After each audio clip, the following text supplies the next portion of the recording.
In Division III hockey, Middlebury of Vermont is the men's monster. 5 national titles in a row in the 1990s. Today, the chance for a 4th straight crown here in this decade. Oswego State from New York has a proud hockey history, too. The only thing missing, an NCAA championship trophy. The chance for the Lakers to grab one. It comes next.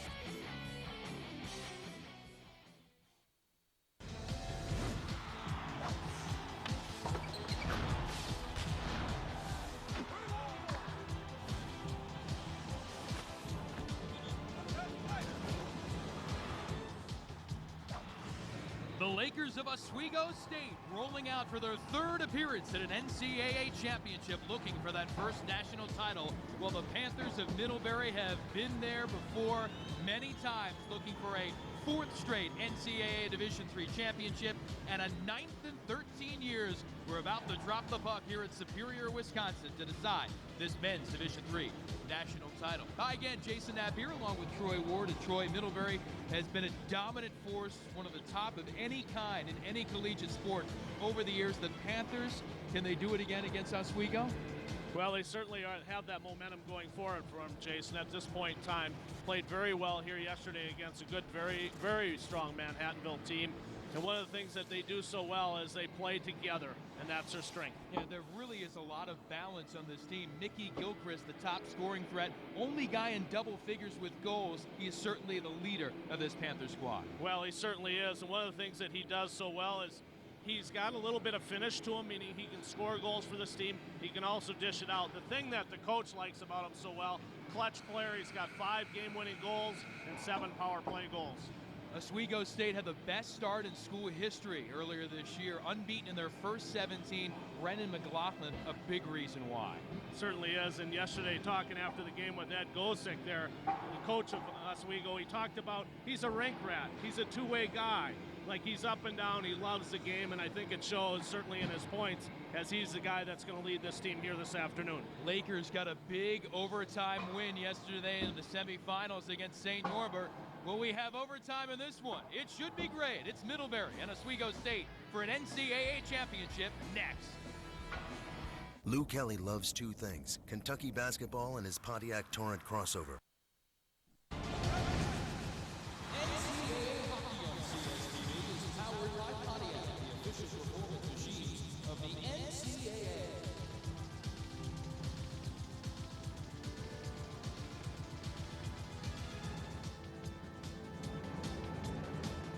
Arena set to see championship hockey today in the NCAA. On CSTV, it's Middlebury of Vermont and Oswego State of New York. The starting goalies for this, Ryan Scott.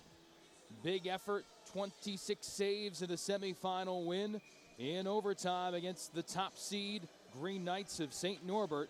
Scott looking for big things again today. And for Middlebury, Ross Cherry will get the call. The Panthers have alternated goalies all year. Doug Rader, 34 saves in the semifinal, but he'll sit and watch his teammate, Ross Cherry, have the chance to backstop the Panthers to another national title here this afternoon. John Poche, the referee, assisted by Matt Smith and Dave Marcotte. And we are just about ready to go, and we are underway here in Superior, Wisconsin. The Panthers of Middlebury in the blue, Oswego State in the white with the green and gold trim.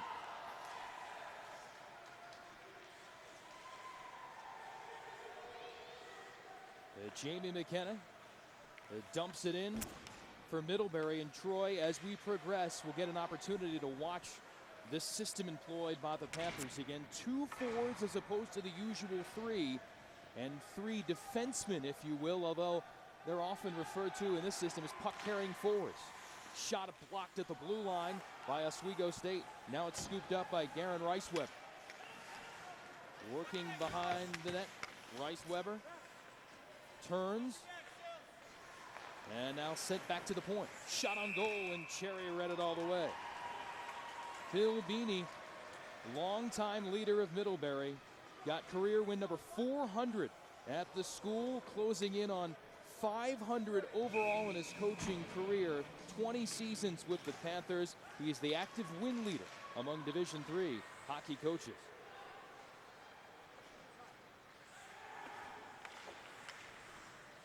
Chased into the corner, John Sullivan, freshman from Del Mar, New York, can't control. And the Lakers get it out to the neutral zone, fired back in by Middlebury. No chance here. Alert work by Oswego State. Matt Whitehead got the steal, and the Lakers had some heavy hitting in the semifinals yesterday, Troy. They certainly will bang and chase.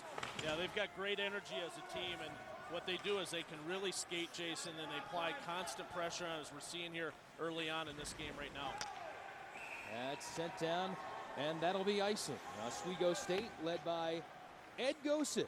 He's a lifer in Oswego. Grew up there, went to college there, got his degree, played for the Lakers, started out as an assistant coach.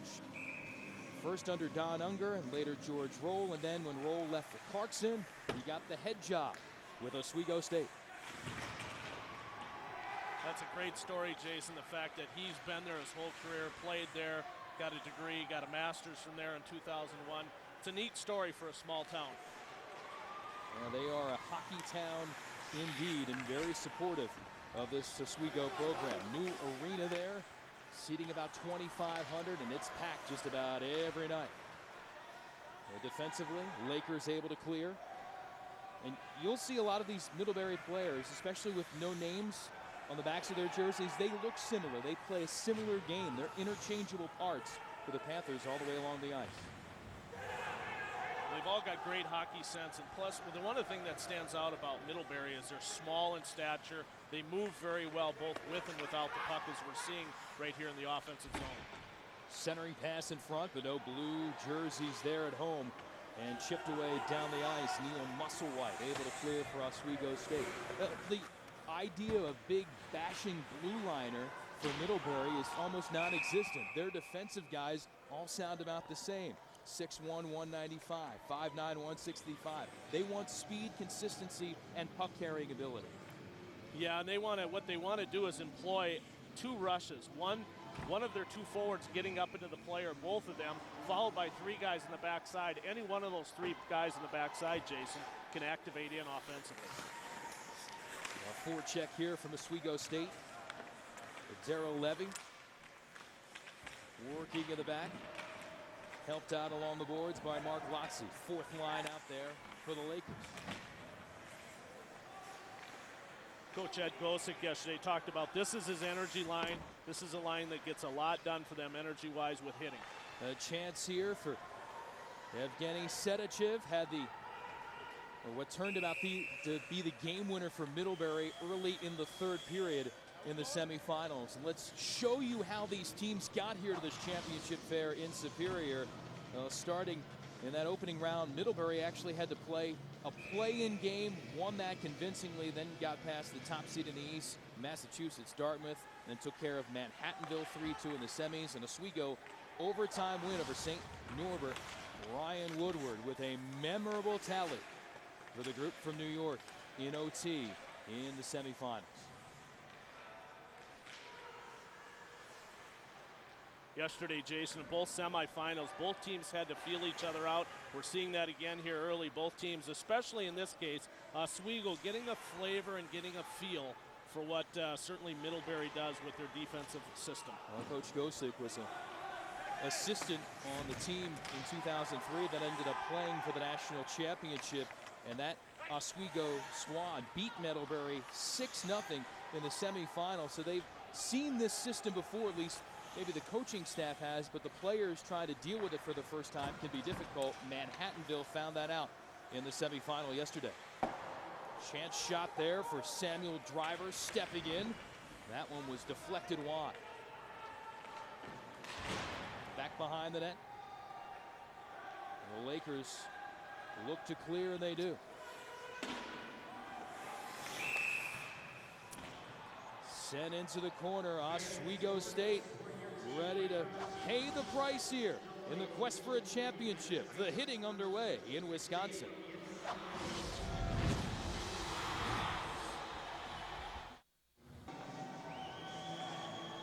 Bill Beanie and the Panthers of Middlebury in yet another NCAA championship game. Some of the keys to game for both the Panthers and the Lakers in this one, Troy. Well, Coach Bill Beanie talked about Middlebury yesterday and their ability, how they played in the third with crisp pass and they moved their feet. And they've got a new goaltender yesterday. Cherry's in today, and they've got to support him well early on here. That's the keys, at least at this point, for Middlebury. Again, two-goalie system implemented. Cherry getting the start in this one. Able to deflect that one to the corner, and the Panthers able to push it up ice and clear. And now a chance for Middlebury on the offense. Gilchrist centering pass. Sedachip not able to get there. Shot from the point, and the stop made by Ryan Scott of Oswego. Another chance. McKenna holding right side. Back to Sedachip. And that one is deflected away. The Panthers buzzing the net right now, but Ryan Scott equal to the task. Yeah, I thought he stood tall there, Jason. He played very well. Looks very comfortable at this point, 6 minutes into the game. And hit there as bodies go flying. Jack Kinder takes a tumble from Middlebury, but the Panthers able to control. At the point, Justin Gaines keeps it in. Now dump pass along the side.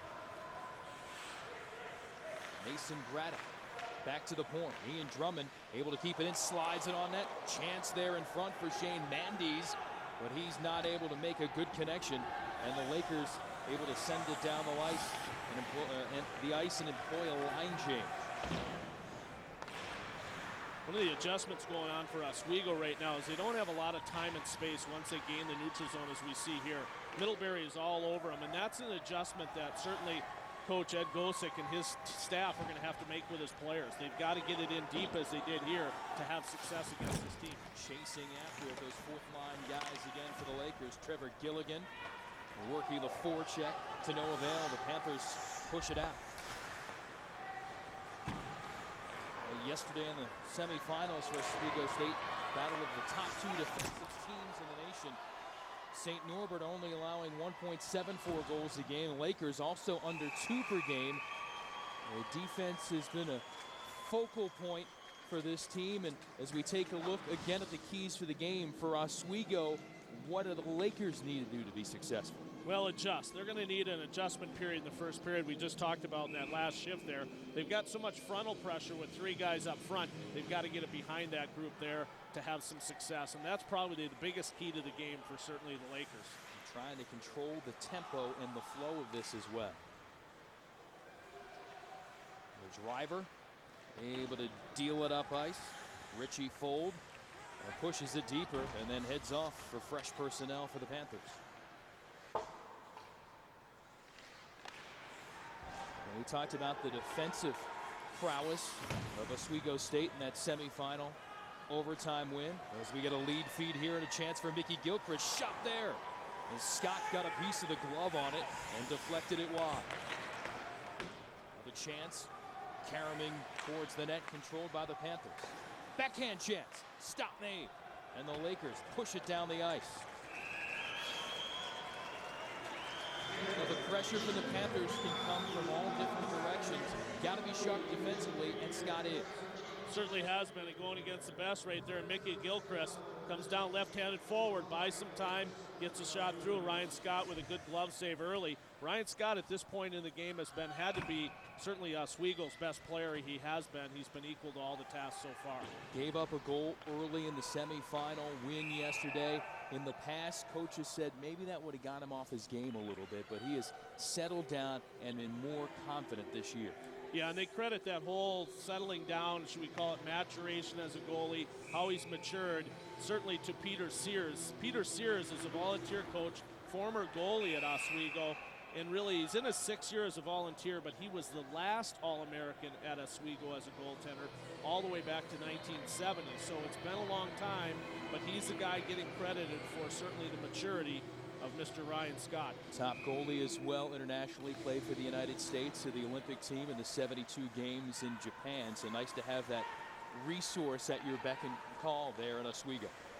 Certainly Ed Gosick's got a good little thing there underneath his belt in bringing goaltenders in with that type of pedigree for a goaltending coach. A funky hop led to the breakout chance here for Oswego. Goalie is down in the net as Cherry got hit and was lying sprawled in his stomach in between his own pipes, but he was able to recover, and Oswego not able to put the puck on net. Here's Gilchrist trying to control off the sideboard, and it's taken away. Tony D'Annunzio with good work there, and he'll pop it down. We'll have another whistle. Oswego State, Middlebury of Vermont. End-to-end action here in the early going. These teams chasing a championship on CSTV.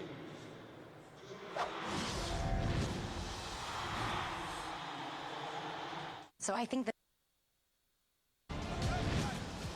NCAA hockey on CSTV is powered by Pontiac, the official performance machines of the NCAA. Near the shores of Lake Superior, right between the twin ports of Duluth, Minnesota and Superior, Wisconsin, we are here for this NCAA Division III Men's Hockey Championship. Middlebury of Vermont and Oswego State of New York. There you see Mickey Gilchrist, leading scorer, settling in for the Panthers as they look to strike first here in this first period. Kept it at the blue line. Tom Maldonado, wrist shot, able to get to the net, but Scott handled it easily. Maldonado, a guy, was hit hard in a semifinal win, missed several shifts, and the Panthers felt like they fell out of sync a little bit without him in the lineup. Certainly did, and he's an All-American. He's their only All-American on the first team, so a great player here, certainly for Bill Beanie and his team, and they did miss him, and once he got back in, they seemed to settle back down. Maldonado Jr. out of the Bronx, New York. At center ice here. We're going to have our first penalty of the game. Before we get to that, coming up next, CSTV will bring you Game Tracker Live, your chance to get caught up with everything happening in the men's basketball tournament and beyond. All the scores, all the highlights, the amazing moments, and important stories. Find it all. Game Tracker Live, one-stop destination for all things college sports. Well, Middlebury will have the opportunity here to go on the power play as Oswego will get a 2-minute minor penalty. C.J. Thompson. That penalty, Jason, is a reflection. That was Tom Maldonado that got up into place, and things happen a little bit quicker. In that case there, C.J. Thompson got a little bit caught flat-footed, and that's what caused the penalty. 2 minutes for Thompson, and now Middlebury will try to employ its power play, hitting at a clip of about 25% in the regular season, 0 for 4 in the semifinals. At the point, Bartlett sending it across. Good read there defensively by Mike Novak to step up and chip it out. Well, it was a great read. He's 6'3", he's 200 pounds. He's got a nice long stick, and for all players that are young, once you get that stick down, it's important. See the penalty kill there. Chance in front. Middlebury, and a save by Scott. McKenna had a good look on the backhand, but Scott read it. Tip in front by McKenna. Maldonado sent that one on, but the Oswego goalie in position yet again.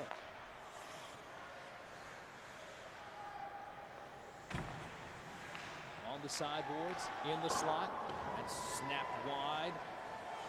Good effort on the attack.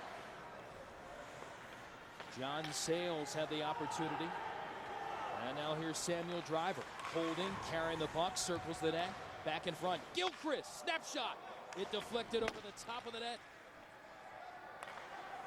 Under 30 seconds to go in the power play. Shot by Sales, tipped wide. McKenna digging in the corner with Gilchrist. See Francois Gagnon working hard in the corner for Oswego State. Finally, we have a whistle and a stoppage. Well, boy, Ryan Scott has been tested mightily. He certainly has. He's been big. And the last one there, you can see again, he's out on top. He's playing very big. He looks comfortable. He goes down in the V. He still takes up a lot of saves. He's already got 11 saves, and we're just 11 minutes in here, just about. So he's played very, very well. He's been very steady. He's controlled his rebounds. Not much is laid back out in front of him for Middlebury to get a second opportunity. Final seconds of this power play. Middlebury still looking for a chance, and now the opportunity to break back for Oswego State. Held into the net, and Cherry had players come right up the gut at him and able to hold on. Brendan McLaughlin had the chance at the tail end of the power play, worked up ice, and went right at the netminder for Middlebury. Well, good hard rush for Oswego, and that's their strength. Good speed. They got the puck to the net. They got a rebound going to the net. This is the thing that they did so well yesterday against St. Norbert, in the fact that they put a lot of pressure on at the net there. As we look at Mr. Reisweber, and interestingly enough, last year didn't play a lot, was a healthy scratch. Come on this year and has certainly had a very, very good year. I mean, from not playing a lot and having 25 points, this year he's done very, very well, and that says a lot about the staff and their development. Got a bunch of goals to start off the season, and that will always earn you more playing time. Reisweber, sophomore out of Williamsville, New York. And the Lakers work behind the net. And you see the two forwards attacking. One of those defensemen pressing up leads to the turnover as the Lakers look to clear. Sent down and intercepted. And Troy, when looking at this for Oswego State, it seems like the angles are different as you try to attack to find the openings down the ice against this 2-3 system. Yeah, it's behind. Jason, what I mean by that, it's behind all the blue players, in this case for Middlebury. You've got to get the puck behind them and slash and go behind there to get puck support. Sedachiv looked to clear, can't, shot from the point. And it tipped wide. Tyler Lyon sent that one on net. He had a couple of goals in the semifinal win. And this attempt blocked back out of the zone, and Lyon goes to chase. Freshman from Foxborough, Ontario. You always need new heroes in games, and certainly he was yesterday for Oswego. He hadn't scored since October, and he gets 2 goals yesterday in the semifinal win. I asked him about scoring at a Final Four weekend, and he said, boy, you can't even dream of that. I was just trying to put the puck on net and hit it hard. He did it twice, got 2 goals. A little bit of a loose play here by the Middlebury defense. Lakers pressing on, looking to get a turnover opportunity. Oswego skates very well, and if they can keep their feet moving, Jason, throughout this game and as the first period comes to a close, they're going to have some success. They got 36 shots off yesterday against a very, very good St. Norbert team. Big hit leads to the turnover. Gilchrist takes it in. Nice poke check by Gagnon to knock it away. Under 7 minutes left to go here. First period of this NCAA men's national championship affair between Middlebury of Vermont and Oswego State from New York.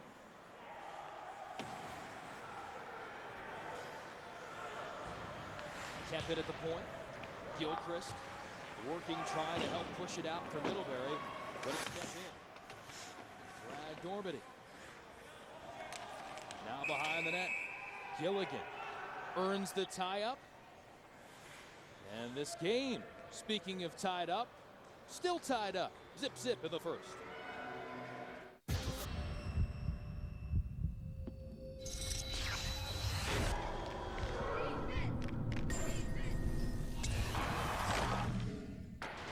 The best college hockey is on CSTV.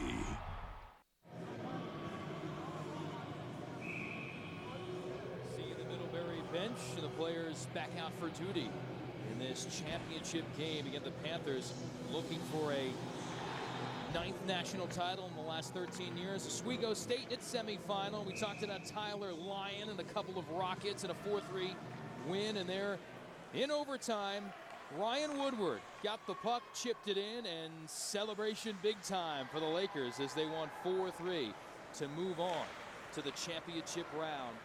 And they lost in 1987 and 2003 in the championship finals, looking to break through here in 2007 for what will be the Lakers' first NCAA title, team-wise, of any kind in school history. Right now, Jason, the shots are 11-4 in favor of Middlebury. That puts a lot of pressure, certainly, on the goaltender for Middlebury, and Ross Cherry. Take it away, Scott Bartlett. What I mean by that is the fact that he hasn't handled the puck or seen a lot of shots. So they were 15 minutes almost in, and it's advantage Ryan Scott. He's finding the groove a little bit quicker at this point in time. It's difficult not to see a lot of shots as a goalie early on. He was vocal yesterday in the press conference after the game, talking about he and his team have They've got nothing to lose. Not expected maybe even to make it here. They had a string of 5 playoff losses in recent years, including 3 in a row, losing in their conference semifinals, including this year to Fredonia. Got an at-large bid into the NCAA tournament and a big win to press them here to the Final Four this weekend. Hit behind the boards. Mark Lozzi laying some lumber for Oswego State. Now Lozzi along the wing with assistance from Gilligan. Chasing behind the net. Middlebury looks to push it out, and they do. Trying to link up front with Eric Lafreniere, but the pass too long. We are in Superior, Wisconsin. An NCAA title on the line here at Westman Arena. Jason Knapp and Troy Ward, the men's Division III National Ice Hockey Championship. Middlebury of Vermont looking for yet another NCAA crown. What would be their 4th in this decade, added up with 5 straight in the 1990s. It would be 9 in 13 years in Oswego State, trying to bring home some championship hardware for that community in upstate New York for the first time. Kept it at the point. Shot on net. Don't know if Scott saw it. May have deflected off him on the way. Jack Kinder putting that one towards the Oswego State goal. Oswego, Jason, looks very comfortable. And that's pretty good because we talked about it earlier. The players have to adjust to this system. The coach might have said all he could, but the players still have to make adjustments. And as the game has settled in, Oswego looks very comfortable right now. Big hit at center ice as McLaughlin gets dumped down. And now chipped up deep. The Panthers there, able to control. Gliding in for Middlebury. Richie Fuld behind the net. Taken away by Oswego State. Tony D'Annunzio pushing it up. Along the boards and a whistle. Well, the hits have been flying here, and McLaughlin gets upended at center ice. Speaking of hits, there's Matt Whitehead with the penalty. That's going to put Middlebury back on the power play. This is something certainly for the coaching staff of Oswego, is keep the momentum going in this game. It's going okay. The shots are a little not in their favor, but really keep this thing going. They don't want to be killing penalties, in succession throughout this first period. And in order for, you're on the road, you don't want fatigue. You want to play just calm 5-on-5 hockey. And Gosek talking about how his team had been more disciplined this year.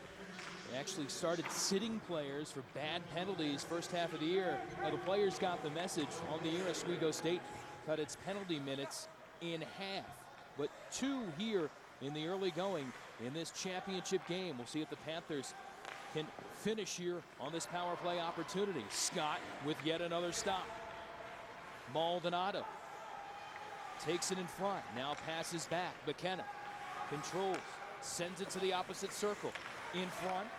Driver can't control. It sails, retreats, and the Panthers keep it in. Great puck work here for Middlebury, but no finish. And now the Lakers whack it down the ice. Well, they got a great play out of Kyle McCutcheon there. He dove down on that weak side pass when they threw it across. Made a great block for his goaltender, and Ryan Scott didn't have to come up with the save. Good team sacrifice right there. Eric Lafreniere, a senior from Manitoba, working hard along the boards for the Panthers. In the corner. Sends it back out to the point. Whipped around. Sedichuk. Now back out to Brett Sheriff. Side angle shot and a save by Scott. Kept it at the point by Brett Sheriff. He'll hold 30 seconds left to go on the man advantage. Tip shot in front. Save Ryan Scott. And now a little fisticuffs here as Lozzi dumps a Panther onto the ice. Well, Ryan Scott giving us some glimpses of the fact that he's an All-American this year in the East. He's played very well. You can see from behind. Look at how he looks and gets down, takes away the low part of the net, makes a nice pad save on the left side, but really worked hard to find that puck throughout that whole situation there for him. And one of the things that Oswego can do to help him is block some shots. That'll give him a lot of time. He's got the best goals against average and save percentage in Oswego history. And trying to increase those numbers, and here as he continues to face a flurry of shots and stand up and stop each and every one of them so far. Great point-blank chance there at the angle from John Sales, but Scott had it tracked all the way. 17 saves already here in this first period. And one of the things that Middlebury's doing so well is they make small area passes. Their power play is lethal in the fact that they go tape to tape, and that's what's happening here early on for them in this particular power play and throughout the first period. Justin Gaines trying to get it back to the point that Jed McDonald intercepted. We're back at even strength. For a lot of fans watching this particular game, and you say, well, why has Middlebury been so dominant? I think one thing that stands out about Bill Beanie and his staff, and certainly what he's employed there, is that he plays a lot of small area games as a coach. He believes in that. You can see it as they pass the puck extremely well, and they support the puck very well. And that's one of the things that they do, and I think he recruits to the system that he has, Jason, and that's allowed him to be very, very successful. And employing it since 1996, and the proof this case isn't in the pudding. it's in the trophies. He's got enough glittering pieces of hardware back in the trophy case there in Vermont to show off that things work. And Tony D'Annunzio is down. Got clipped right in front of the Middlebury bench and looking to gather himself here. It'll be a penalty against the Panthers, and now Oswego will have the opportunity to go on its first power play of the game. But the Lakers, of course, concerned with Tony D'Annunzio, junior from King City, Ontario. 20 points in the season. As you see Richie Fuld in the box right now, and D'Annunzio still down. Yeah, this is a momentum swing. You know, you talk about crucial times in a game as a coach. Oftentimes on the bench, coaches will say, first 2 minutes, last 2 minutes. In this particular case for Bill Beanie and Middlebury, they took a penalty in the last minute. One of the things they don't want to do, and if you're Oswego in this case, and certainly Ed Gosick, let's gain some momentum going into the room. We've been outshot, but yet we haven't played that poorly, but let's go in with some momentum. Here's another look at what happened. Top of your screen, D'Annunzio, and certainly the run taken there by Fuld, dropping him down, and it'll be a penalty. The opportunity right now for Oswego State to see if they can get something done. This penalty, about a minute of it will run in this period, of course, unless the Lakers score, and the remaining minute would run to start off the second period. Peter Magagna working along the boards. McLaughlin in there as well. Reisweber. Magagna carrying the puck back to the blue line. He'll send it across. Ryan Koresky to McLaughlin.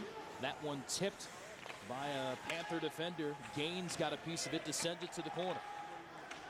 Under 10 seconds to go. Middlebury able to flip it up to center ice, and that should end this first period of play in the NCAA Division III Men's Ice Hockey Championship. And Ross Cherry hasn't had a lot of work, but his opposite number sure has. Nearly 20 saves in the first period for Oswego State goalie Ryan Scott, and we remain scoreless. Our score after one period, 0-0 between Oswego and Middlebury. We'll have plenty of intermission stuff from here in Wisconsin, but now let's get you back to the field house in New York for Game Tracker Live.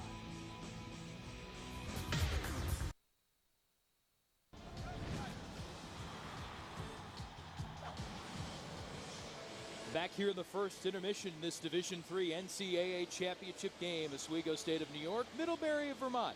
Still scoreless here in Wisconsin. Jason Knapp and Troy Ward. Interesting first period of action.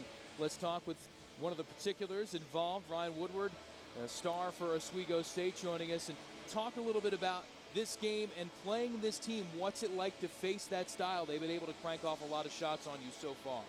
Yeah, they're up and down team that run and gun offense. I think the first period we were really filling each other out. you expect that. We haven't played each other in years.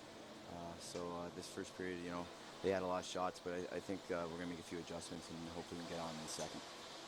Ryan, yesterday after the game there, Coach Ed Gosick talked about your leadership this year, and as a leader of this team and getting the game-winning goal, what do you say to your team now as a player going into that locker room to get them ready for the second and third period? Well, you know, the guys have worked so hard all year, and we've never doubted ourselves. We've always believed in each other, and believed that all our hard work would pay off. And yesterday, you know, coming down the third period, being down, we knew if we just stuck to our game plan, just kept working, and good things were going to happen, and they did. Ryan, you've heard a lot about, I'm sure, the opportunity to play for a national title. Now you have 20 minutes under your belt. What's it like? Oh, it's pretty exciting. Obviously, there's a little bit of nerves out there. Some of the guys, I think, we're squeezing the stick a little bit, a little jumpy. I think maybe a couple on both of our penalties there, guys were just a little antsy there and got their sticks on and got the body on them all late. But that happens, you know. We'll take the 0-0 after first period here. We got power play the second, so we're going to look to capitalize on that. And we're enjoying watching you. Best of luck the rest of the way. Thanks a lot, guys. Thanks Ryan Woodward, leader of this Oswego State bunch, looking for their first goal in this game and first national championship. We're scoreless here at the first intermission. More from Wisconsin in a moment.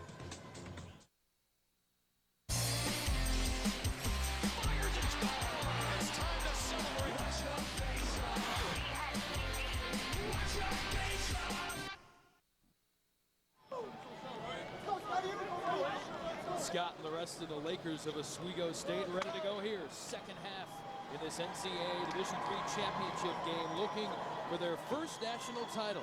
Trying to knock off the superpower in Division III, Middlebury from Vermont. Scoreless so far, but look at the opportunities for the Panthers. They have dominated play except in the one important category, scoring column.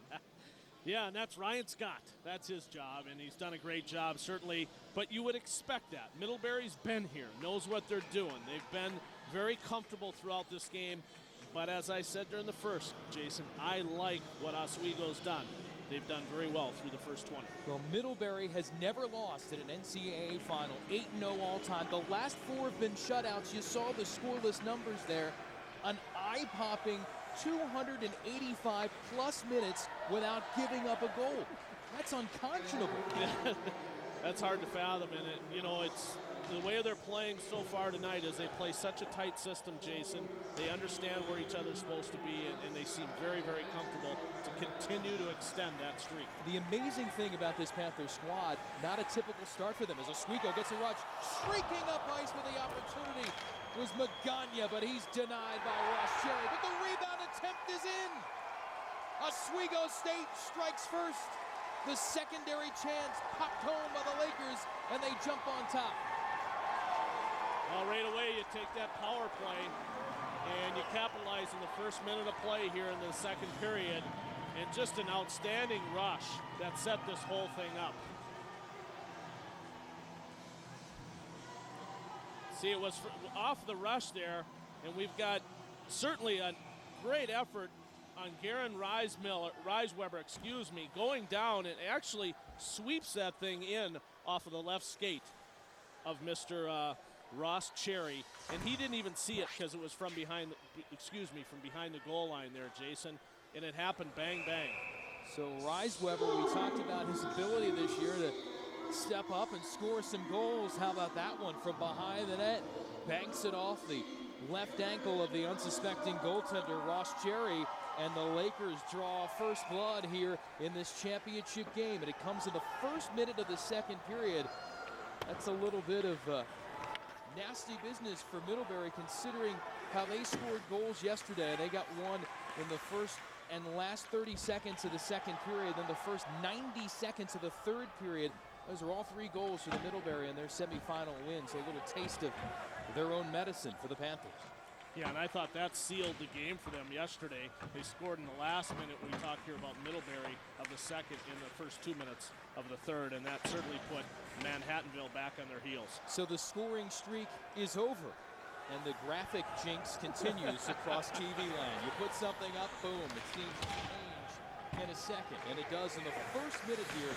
So that scoreless streak stopped in the neighborhood of 285 consecutive minutes of play in championship games for Middlebury. That streak is over. Now the Panthers got to get down to business. They have outplayed Oswego, but they are trailing thus far.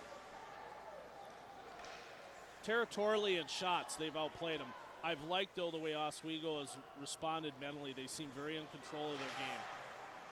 A chance in front by Darwin Hunt for Middlebury, and that was blocked by a Laker defender. And now we'll see Oswego look to push it up ice. Kyle McCutcheon does just that, but it's offside. And Bill Beanie looking on as that goal opportunity arose for Oswego.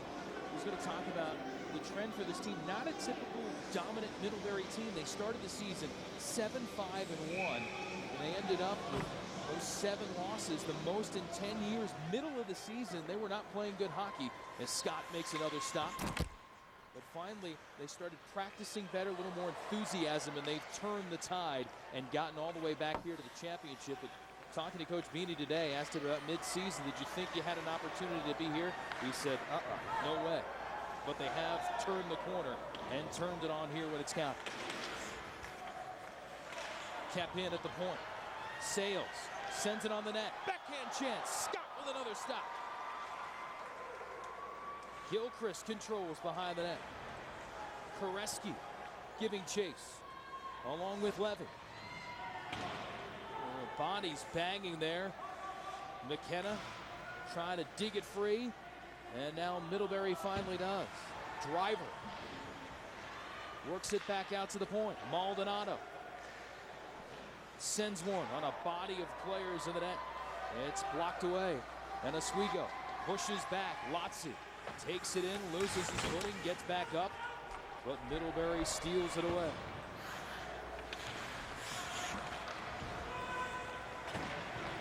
Reisweber digging hard along the sideboard. That goal, the only one. And now an opportunity here, but he brought it in behind him into the zone, and it's called offside. Now, Ryan Scott has been a busy Laker so far. He was tested from every which way in the first period and stopped them all. Yeah, the adjustment certainly for Oswego in the second is you can see a lot of perimeter shots, but continue to get up ice so that they close the gaps and stymie the Middlebury attack more in the neutral zone instead of in their own defensive zone. So that means get up ice and put more neutral zone pressure on.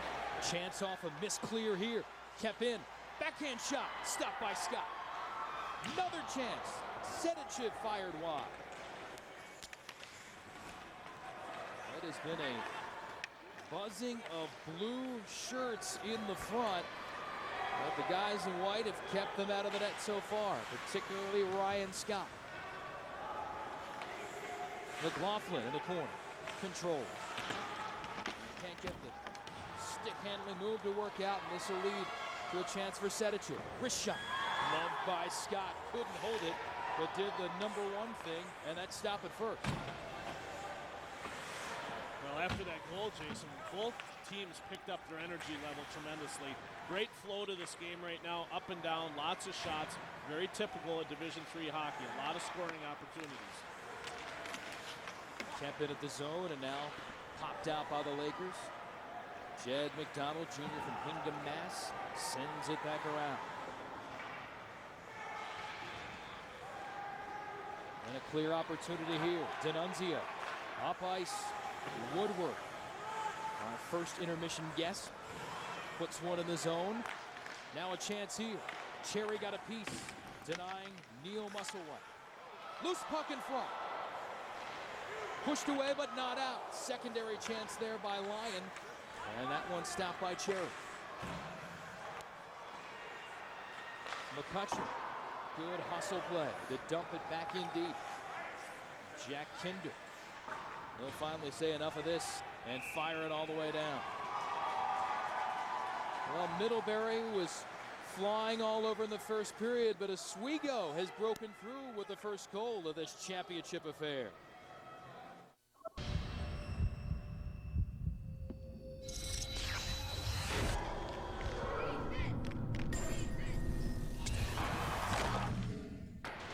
The best college hockey is on CSTV.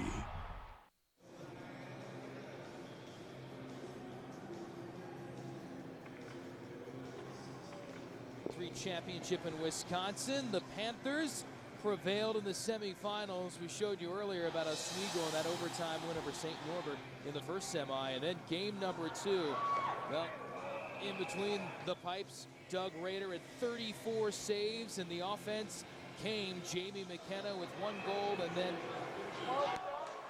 Evgeny Sedichev with the winner in the first 90 seconds of the third period, and Middlebury persevered and won it 3-2. And there you see Doug Rader, despite those 34 stops, sitting and watching in the championship game. 2 goalie rotation utilized by Middlebury. Rader, it was his turn yesterday, and it happened to be Cherry's turn today, so he's in the net. You wonder, only made 34 saves in an NCAA semifinal, and he's got to sit and watch. But the coach said if he had changed, the players would have had him change it back. Yeah, he was very emphatic about that. He was like, I can't screw up with the whole system we've employed all year. That's how hockey players are very ritual people, and they're into systems and they're into details like that. So he's not going to mess with that. But it's almost like if you go back and you got the same system a year from now with the same 2 goalies, if that was the case, you'd plan out your schedule and say, hey, is it my turn next year? Well, it does work out. Rader was in the net for both games last year after Cherry got hurt. So Rader helped lead the Panthers to the national title a year ago. But, you know, you say he's not leading them today. Well, he has. He's been a part of this. He's certainly a focal point of these teams getting to this point, Middlebury in particular. Sedichev trying to clear, and it ends up on the Oswego bench. This line right here for certainly Ed Gosick and his Laker team with McLaughlin at center has really led the charge. I've really liked, and we've seen a lot of Garren Reisweber today. Reisweber. He's been all over the ice. He's got great feet so far in the game. He's been around the puck. He's made a lot of small area plays. It's kind of one of those games, you know, where you always got the puck, and he's in that position today, certainly for the Lakers. We talked about the different dynamic of Division III hockey. Non-scholarship players, you're recruiting guys that want to come to school and learn and can fit your system. We've certainly seen both of these coaches do that, and it's helped lead to their success. Yeah, and the common denominator for both of these 2 teams, and certainly Division III hockey, Jason, is the fact that when you're a Division III player, your mentality is you play for the passion of the game. Not that that doesn't happen in Division I like we've watched all year on CSTV, but at the same time, these guys have a tremendous passion for the game. Their training continues. They love the game. They're here. They're getting an education. They're going on and going to do something in life. This is just one of those things that catapults them to a higher level. It certainly is the case, and for some of these players, they've got the opportunity to play more than one sport. Middlebury in particular, John Sales, Mickey Gilchrist, Ian Drummond, they'll play lacrosse. In fact, Sales is a 3-sport player. No way you're doing that in Division I, but here in Division III, you like to play all 3 sports. You've got the ability to do it. You can do it. You certainly can. And that's the great thing about Division III athletics, and that will always be that way. We'll get complete coverage of all the NCAA championships at ncaasports.com, the official site of NCAA Sports.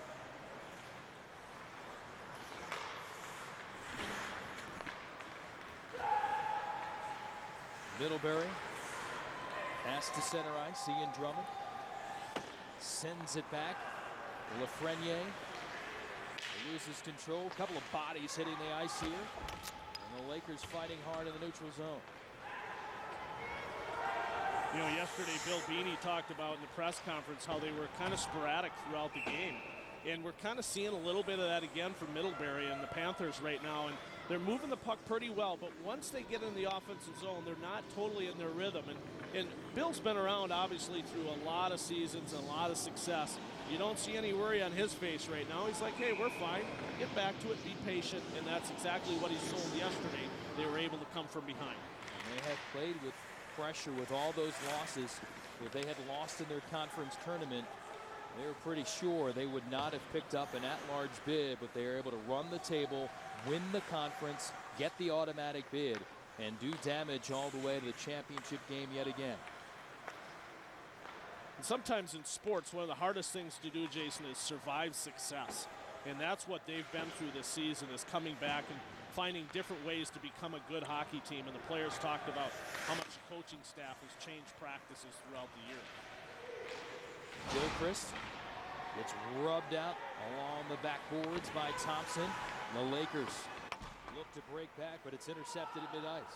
McKenna, snapshot and a score! Jamie McKenna, the wrister, beats Scott, and Middlebury gets the equalizer.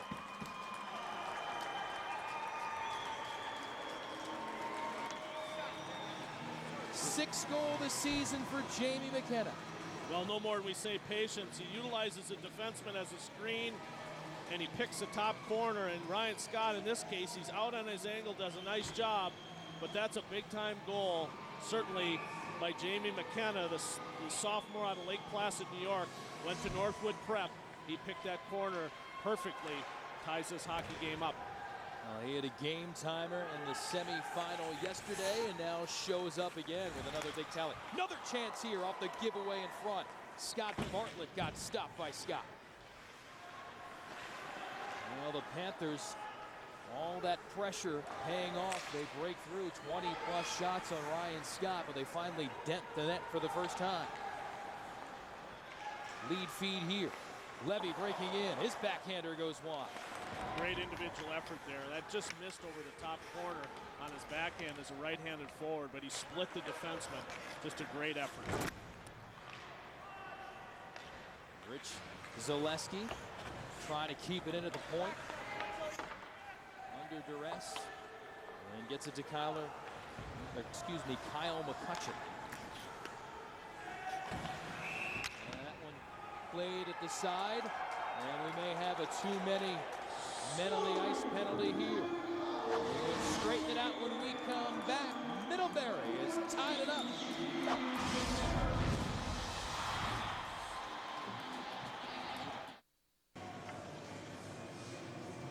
Now Peter Magagna was ready to head to the bench for Oswego State, and then the puck came to his feet. He played it, and the Lakers are going to get victimized here for too many men on the ice. Yeah, and Coach Ed Kosick not very happy for Oswego and the fact that he didn't feel that this was a good call at all. Voiced his opinion pretty hard.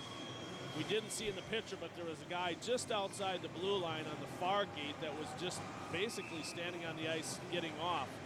The back referee in this case made the call, and much to the demise of certainly Ed Kosick. Now, he may be more upset because there are two penalties in the sequence. Right before that, apparently, a roughing minor issued as well. So suddenly the Lakers are going to find themselves down two men. 5-on-3 power play opportunity here for Middlebury. With their puck-moving prowess, this is a dangerous chance. And a score right away for the Panthers on the two-man advantage.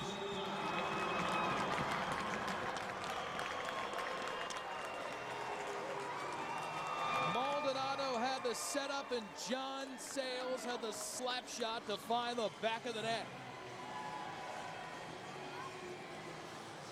Well, you always talk about the why, Jason, and why things happen. There isn't a whole lot of why here. It's a 5-on-3, and this is just a bullet. And again, common denominator of the first goal, it's up high on Ryan Scott. It beats him to the far side on the glove side. Not quite sure if he saw all of that. Certainly a great one-time pass, and there's traffic in front, certainly by Middlebury in this case in the 5-on-3, and that puts him in a tough spot. Here's time to reflect and get back on track now, if you're certainly Ed Kosick and Oswego. Another chance right in front. Slipped away. A big thing to remember, Middlebury still on the power play. A 5-on-4 situation right now for another minute 22 seconds. And cleared away by the Lakers for the moment. Both teams implementing line changes. With John Sales scored in the NCAA final last year and does it again here in the championship game this season. The go-ahead goal, 2-1 Middlebury. Panthers looking for more. Lafreniere. Stop made by Scott. Looking to chip it out, and the Lakers do. Good work by Zaleski to push it to the neutral zone.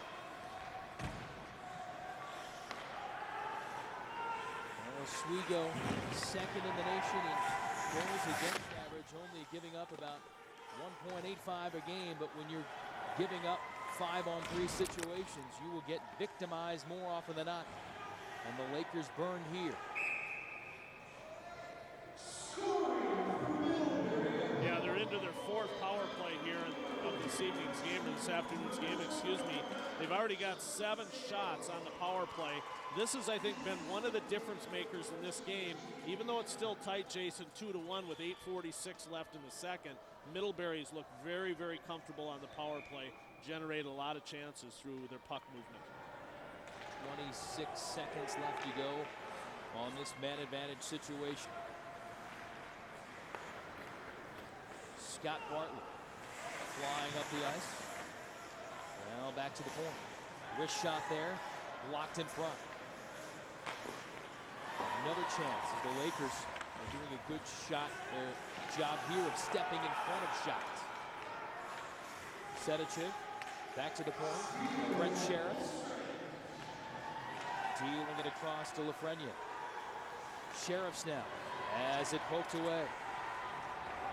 Levy hustling over to send it down the ice. But the power play had ended, so that will be an icing call, and we'll head back to the Middlebury offensive zone. Well, he talked earlier in the game about certainly the Oswego forwards having the ability to get in the shooting lanes, take a little bit of the pressure off of Ryan Scott. I thought they did a great job there in that particular kill in the second half after the 5-on-3 and that 5-on-4. That allowed Ryan Scott to become a better player for a longer period of time, make him see less rubber by getting in the shooting lanes. McLaughlin flips it up to center ice, looking to connect with Reisweber. It hopped over his stick. And now Middlebury gets it back to center ice. Shane Mandes. First chance snapped away. Scott fell down as he was run into. We'll have a penalty coming up here on Middlebury. Scott skates to the bench as Oswego tries to set it up. And the penalty will be against Middlebury. Oswego watching Middlebury jump ahead, and the celebration from the goal scorer sails.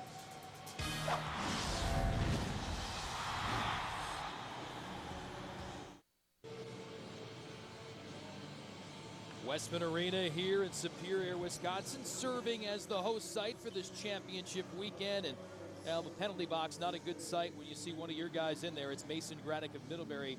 2 minutes for interference for taking out Ryan Scott, although he had a little help. Yeah. I didn't like the call personally. I thought he drove there and I thought he was interfered with, but that's not how the officials saw it. And, you know, you got a 2-referee system. You got a Western official, an Eastern official. Sometimes, you know, as a coach, you feel like it's tit, tot, tit, and that just seems the way it's been going here so far. We'll see how Oswego fares. 1 for 1 so far on the power play tonight.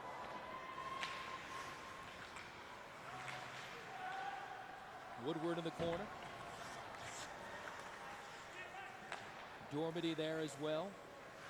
And D'Annunzio back out to the point. Gagnon able to keep it in. Zaleski at a power play goal in the semifinals. He's working the right point for the Lakers here on this sequence. Shot there from Zaleski is wide. Woodward. Gagnon back to Woodward. Low shot, got through a screen in front, but Cherry knocked it wide. Under a minute to go on the power play. And Middlebury used the power play to go ahead in this game. Oswego would like to get a man-up goal to get the game tire here. Chance in front. Too high on the stick of Woodward. He was right there, but the pass came chest high and couldn't control. Certainly for the Lakers here, a lot of their momentum will probably come through second and third opportunities. Get the shots that they have and just keep them on the net. Keep it simple on the original shot. Reisweber trying to Weave his way towards the goal, but the Panthers having none of that, and they send it down. 5:43 on a winding clock here in the second period in this Division III National Championship. And the power play almost over as well for Oswego State. kept in here. But Middlebury's man, Graddock, coming back out of the box and back into the play, and we're at even strength. Chipped away in the corner, now poked out.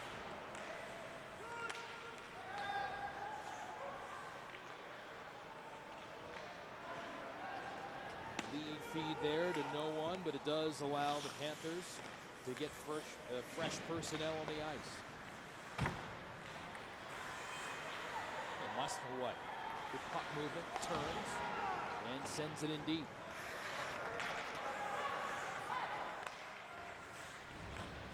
These two teams, Troy, have certainly slowed down as far as effectiveness here. A little more than halfway through this game, starting really to understand what the other is trying to accomplish. Turn, shot there, and good glove work by Ryan Scott to stop Kinder.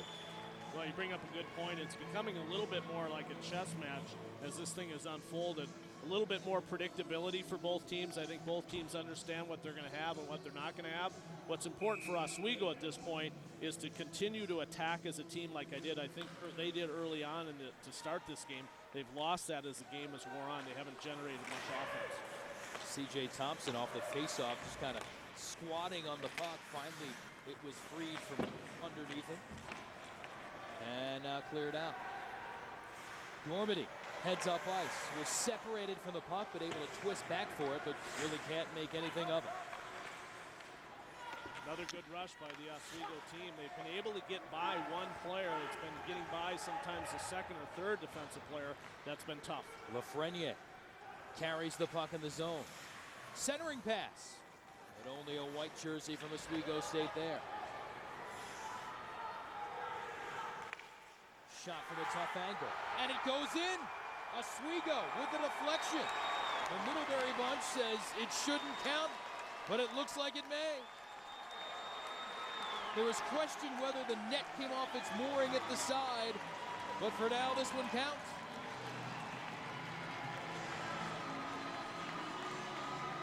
It seemed like a harmless shot from Trevor Gilligan, but suddenly it found itself behind Ross Cherry. Yeah, quite clearly that's a goal all the way through there. We've seen a couple of those goals this weekend here in Superior. Yesterday, it was Ryan Scott that gave up a very similar goal like that from the outside.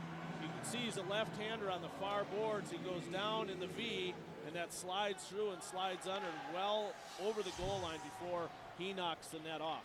So Trevor Gilligan, fourth-line winger, working some goal-scoring magic for Oswego State.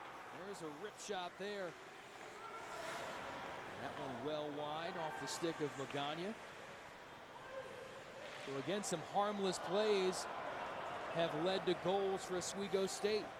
Remember the one in the early going that banked from behind the net off the stick of Reisweber, able to bounce it off Cherry's back leg and in. And this one from a sharp angle, able to slide through the skates of Cherry and tie us up at 2 apiece. Sometimes that's why they say shoot, shoot, shoot. Well, and that, good point, Jason, because that's what they talked about yesterday versus St. Norbert. They knew they were a good defensive team. They talked about coming into the game and just shooting the puck. They got back to that philosophy right there, and that's how they tied this thing up, with 3 minutes left in the second period, was just a simple shot on net. And very, very simple approach, but very effective. Gilligan putting it on net, and in it goes, and we're tied up here. Late second period in Wisconsin. Centering pass that time. There's another example of putting it in front of the net. Yeah, they've taken it a step further now. On that one, not only did they put the puck to the net, but they had their offensive players without the puck go to the net very hard. In that case, it was Ryan Woodward. He went right to the net very hard. You can see great speed out of Matt Whitehead, and then all of a sudden there's Ryan Woodward, their captain, right at the net. But Matt Whitehead created the whole thing with great speed to the outside versus this Middlebury 2-3 system. And Thompson standing in there for the face-off, and he's going to be voted out. Musselwhite will take the draw and win it for the Lakers. Another flip there in front. And we're going to have a stoppage here. That momentum has given Jason a little bit of energy for the Lakers here, in the fact that they're starting to move their feet. They're a very good skating team. That's how they recruit here at Oswego, is the fact that they talk about speed as their main issue in recruiting. And they've been able to do that here in the latter half of this second period. Face off back in the neutral zone after the net went off its moorings again. Sheriffs racing up ice. Work behind the net. And Oswego tries to push it out.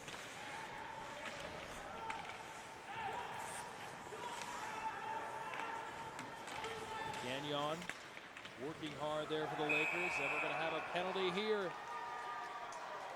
Tripped down by Middlebury. And that's going to cost on the slashing call.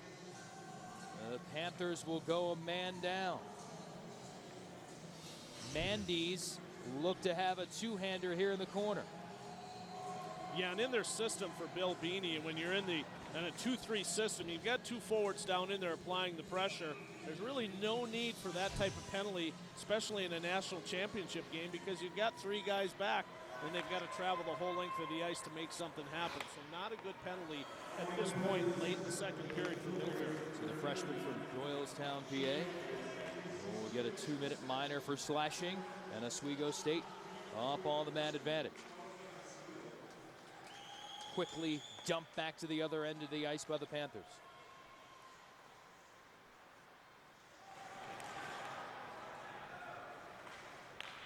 Zaleski has it knocked away. Short-handed chance here. Shot and a save by Scott. Driver had a good look, but Scott made the stop.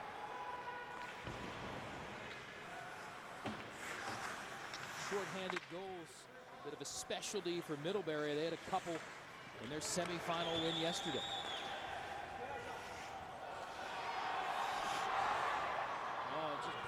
Tough transition there for Oswego. They had a bad line change by Middlebury, and they didn't take advantage of the ice space that was available. From the point, deflected in front, and that one went wide. Lyon again had two slap shot goals in the semis yesterday, teed that one up. Reisweber working out of the corner. Puck hops high in the air off the deflection, and we're going to call a hand pass. We'll have a face-off here on the right circle. Stay with us at the conclusion of this period. Get you back to New York. We'll have a Game Tracker live update from the CSTV Fieldhouse. Adam Zucker standing by. Lost to talk with Middlebury senior Brett Sheriffs, and we'll look at the selections for the Division I men's tournament. Get your brackets out there as well. We'll do all that here in under a minute of game time from Wisconsin. About a 6-second difference on the end of the period and the power play. And Middlebury pushing out once again. And the Sheriffs sending it up ice. And the Panthers look to hold on here with under 20 seconds left to go in the period.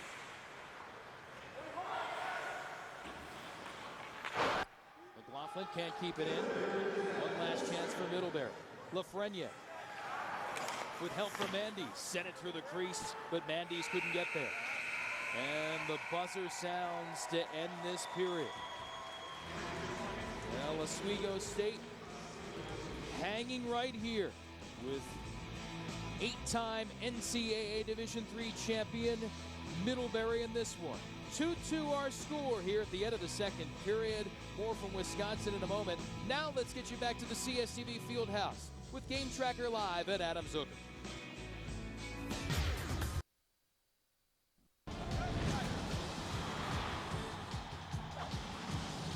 2-2 the score after 2 here in this Division III NCAA Men's Ice Hockey Championship between Oswego State of New York and Middlebury, Vermont. Jason Knapp and Troy Ward. Let's bring in one of the stars from Middlebury, Brent Sheriffs here. Brent, talk about this first and second period of action. You guys dominated in that first period, then all of a sudden you found yourself behind. What were you able to do to finally dent the net?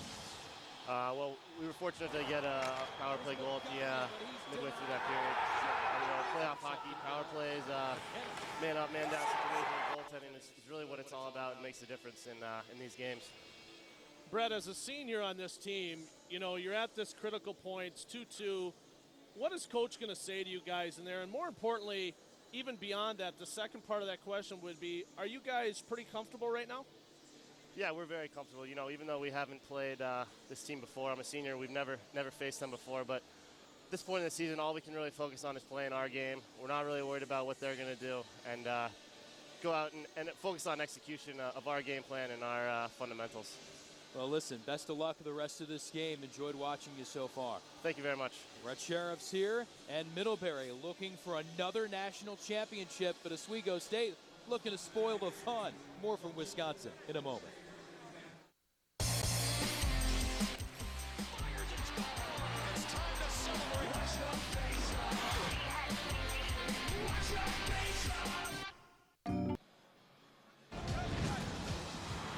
NCAA hockey on CSTV is being brought to you by Coca-Cola Zero. Real Coke taste, 0 calories. Enjoy Cokeness. Here in Wisconsin, the boys in blue from Middlebury of Vermont ready to roll out here for the third period. Tied 2-2 in this national championship game. Jason Abbott, Troy Ward. Let's get you set up with what's transpired so far in this one. If you're just joining us, where you been? It's been great hockey. To start it off, check the action behind the net. Reisweber banks it off the back leg of Ross Cherry, and then McKenna comes back with a goal to get Middlebury going. Yeah, great goals, and then this one here, certainly in the 5-on-3, just a bomb from the right point, and that's everything you want on the power play. Not much you can do as a defending team or goalie. John Sales teed off on that one, and this is not the hardest shot in the world, but it gets through and it counts just the same. Trevor Gilligan from a tough angle puts through the goal to score it and even it up at 2 apiece. The numbers through the first 2 periods, Middlebury still dominating in the shot category. Yeah, we've talked about that, how comfortable they've been throughout today's game, you know, how comfortable they were coming onto the ice and how much they've been here. I think that shows. I think if you're certainly the Oswego staff, you're like, okay, we got to generate a little bit more offense, although the offense they have generated is enough to give them a tie at this point. It certainly has been good enough to stay even with Middlebury in this one. We talked about the dominance of the Panthers, especially here in NCAA finals. A perfect 8-0 all-time in D3 championship games. Will that number improve to 9-0, or will it be changed? Can Oswego State pull the upset here in this championship final? And the Lakers have some good numbers working in their favor as well. They are 5-0-1 when tied after 2 periods this season, and look at the damage that they have caused in the third, outscoring their foes, boy, almost 3-4-1 in the final period. Yeah, Jason, that's impressive, and the fact that it talks about your conditioning level, talks about your discipline, it talks about the fact that you've got clutch players both offensively and defensively, and obviously we talk about defensively, we certainly talk about Mr. Ryan Scott here this afternoon. We'll see which goalie is sharper, which team is fresher, and which one can go ahead to stay and put away the championship here in 2007. And Middlebury in the blue with the white trim. Oswego in the white jerseys with the green and gold trim as we get the third period underway.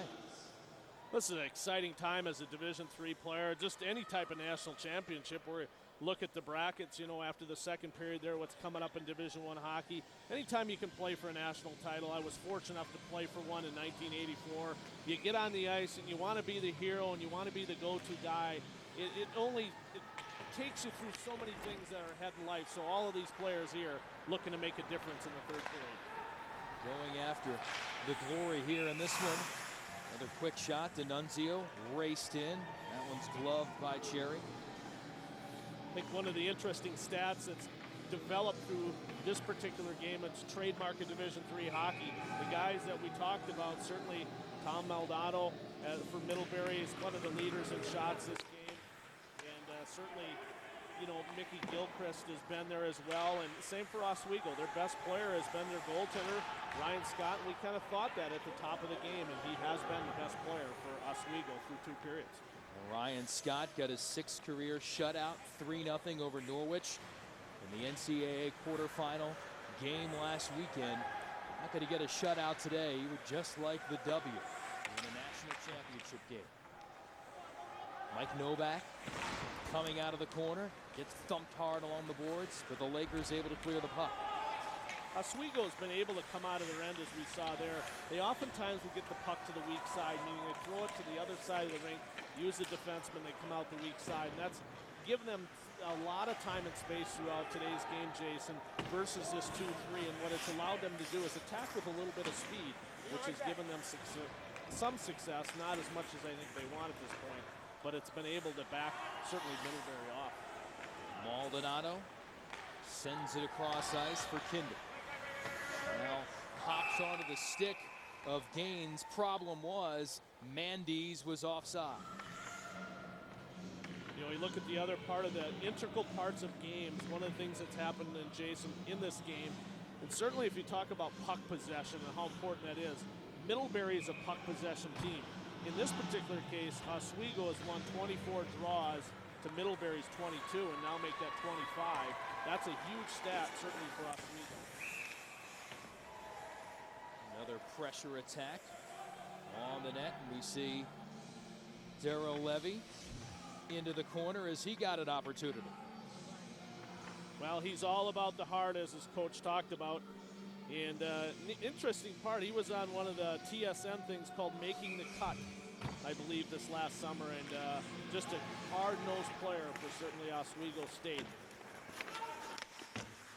He's got a special needs brother, and Darrell has been very involved in taking care of him and meeting his needs, and the coaching staff of Oswego certainly says that carries through as well when you see him as a person and a player. Yeah, what a neat story. In fact, I think ESPN2 is doing a story on it. Chance in front here, deflected in front, knocked away. Zaleski trying to cover up in front of Scott, and we've got a little more fisticuffs here as the intensity level has been pushed up in this game.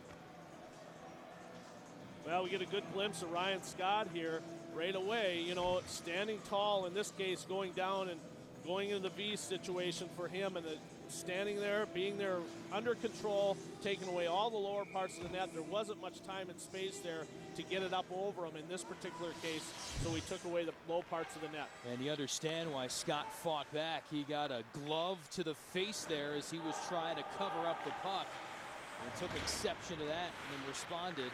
And no penalties called in that little meeting there in front of the net.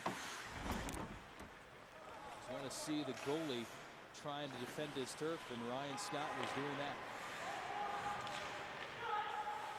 Here's Gaines carrying the puck in the middle. Shot attempt in front, just went wide off the stick of Bartlett.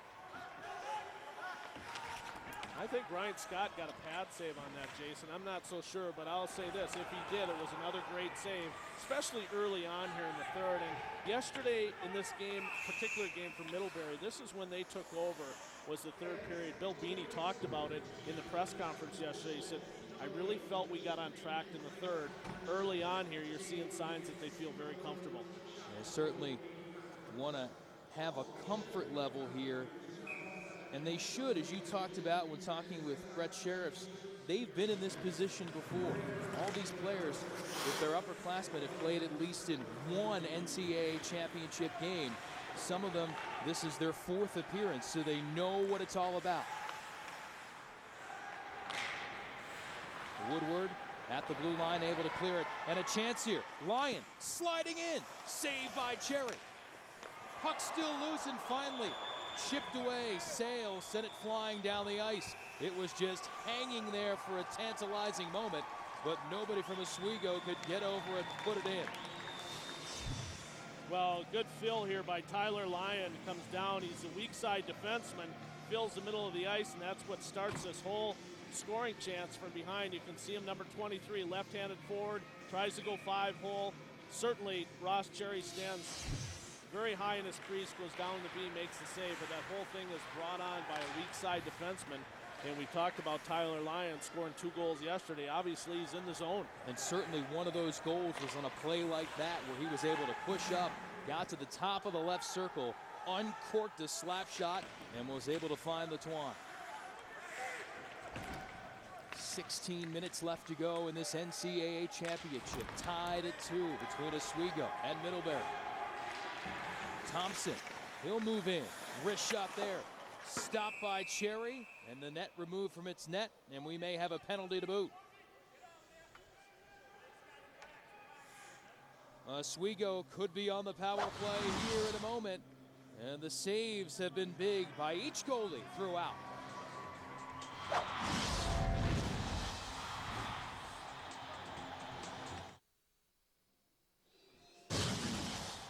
There have been some dominant programs in recent NCAA history. Arkansas men's outdoor track and field 9 titles since 1994. The LSU women tracksters 7 titles. The list goes on and on. The dominant Tar Heel women's soccer program. Arizona women's softball. Well, the Middlebury men certainly fit in that mix with 8 championships in the past 12 years. The chance for number 9 for Bill Beanie incoming is here right now. But they're going to have to weather the storm of an Oswego State power play here early in the 3rd period. Chance from a tough angle, deflected in front, rebound stop, shot there, and the net dislodged once again. Darwin Hunt in the box, 2 minutes for cross-checking on the last play, and here's a look at that last scoring chance. Boy, it hit a man right in the chest in front. Yeah, it's Mr. Reisweber again. He's right there. He's been there all day. McLaughlin shot, hit him up in the right corner of his chest. This whole thing was set up, though, by the penalty by Darwin Hunt for one of the few times all game that Middlebury got caught with only 2 players back, and they had to play defense in transition. They don't do that very often, and that's how this power play came to be on a cross-checking from the net. See the Lakers on the power play. 1 goal and a handful of opportunities so far. Again, they operated about a 25% clip, so right near their number thus far. Lyon able to sling it in deeper. McLaughlin working hard. Reisweber as well. Magagna filling out the forward roster on this power play unit for the Lakers. McLaughlin holds near the right circle. He'll tee it up, slap shot, saved by Cherry. Rebound, still loose in front, and finally knocked away. But the Lakers control. McLaughlin to the side of the net. Shot, score! Magagna, from a nearly impossible angle, hit both posts, maybe the crossbar as well, and it fell over the line. Troy, I don't know if you gave him about 40 more pucks. He may not make another one, but this one went in. Well, wow, that's the only thing you can say there. I think you're correct in saying that. I don't know how many times you're going to bury a puck from this angle in that way. It's like ding, ding, ding, and it's the back of the twine. But he got it up in a quick hurry, and that was the only place he was going to put it on Ross Cherry was short side, up over his shoulder. And that's a goal where, you know, when you watch the NHL, that's like a Yager-type goal. I mean, that's something that he can find. That's a pretty impossible angle, and the old Mario Lemieux certainly can find those type of goals as well. But big-time goal, certainly for Oswego. Well, you talk about those guys, the likes of Lemieux and Yager, they certainly have been deadly on the power play. So is Magagna. Has 10 goals, 11 goals now in the season. 10 of them have been on the power play. Heck, I'd make him my 4th-line guy. I would just rest him for the power play.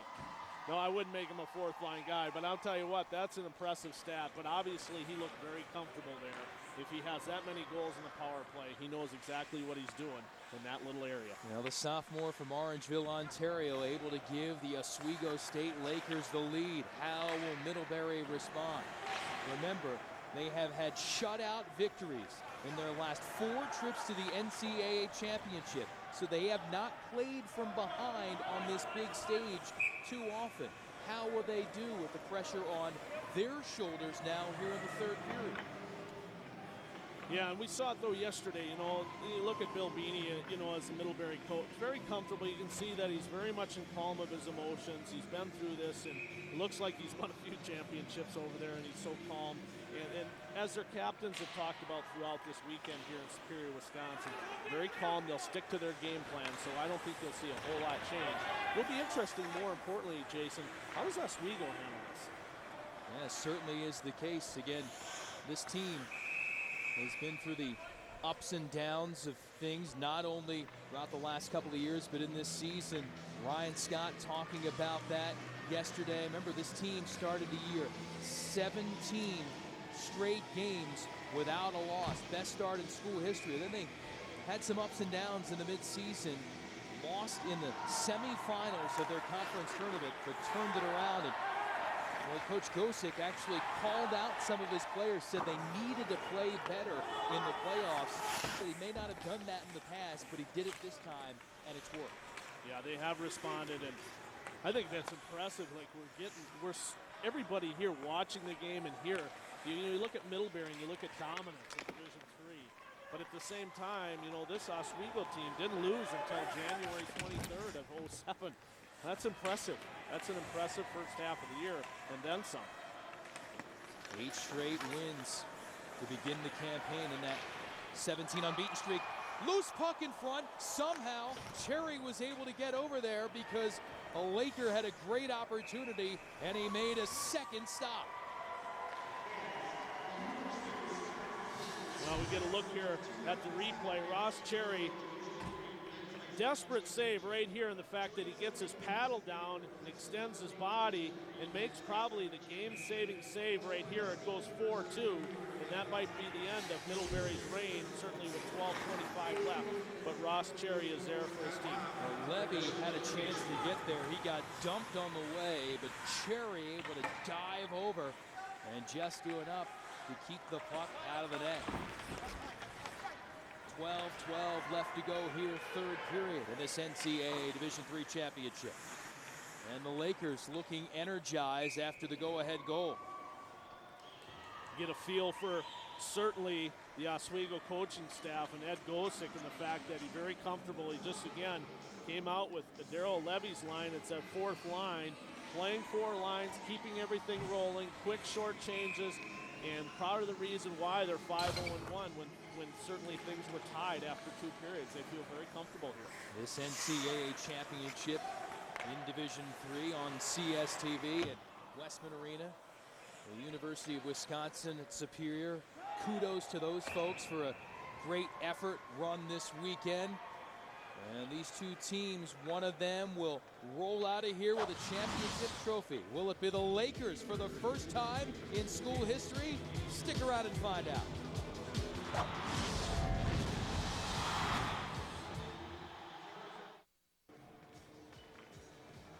Now, we know hockey is a cold weather sport, but what they endured in Oswego this year, hockey and otherwise, well, a few weeks back there was that snowstorm in February. You know, they talk about 7 or 8. We're going to get 7 or 8. They didn't mean 7 or 8 feet, which is what they got. 100 inches of snow, storm lasting about a week, trying to plow it away, get it away. The Lakers went through that, missed a couple of practices, but persevered. And actually, scary situation for their head coach, Coach Gosick. A snowplow didn't see him at a stop sign. The plow hit his car, cut the roof in half into the windshield. He ducked at the last second, and it may have saved his life because for a time, the plow operators had thought they may have killed him. Seriously. But it turned out he got away without a scratch. Yeah, that was an interesting press conference there yesterday at the end, talking about that scenario and what he went through. But you know, you look at those clips there of the snow and what they endured. Certainly, you think of Oswego and you look at Coach Gosick right there. But you know, you get the same up here in Superior. I mean, there was not too long ago, 2.5 weeks ago, not quite that much, but they got 24, 25 inches in a day and a half. So snow has been everywhere. In fact, Oswego's fans got stuck yesterday, I believe, in Philadelphia. A lot of them didn't get here for the first game. Another snowstorm striking the East Coast. Oswego, about 45 minutes northwest of Syracuse, right there on the shores of Lake Ontario. Musselwhite in, wrist shot, save Cherry. Nice save by Ross Cherry there, and the fact what Middlebury's trying to do is get some offense going, and with that created a 2-on-1 briefly for certainly Oswego State. In that case, Cherry making a great save low. He's going to have to be there, Jason, if Middlebury, in fact, gets out of their system play a little bit and goes for some things offensively. They're going to be at risk defensively, and he's going to have to be the backbone down the stretch. Ryan Woodward fighting at mid ice, the team captain for this Oswego squad.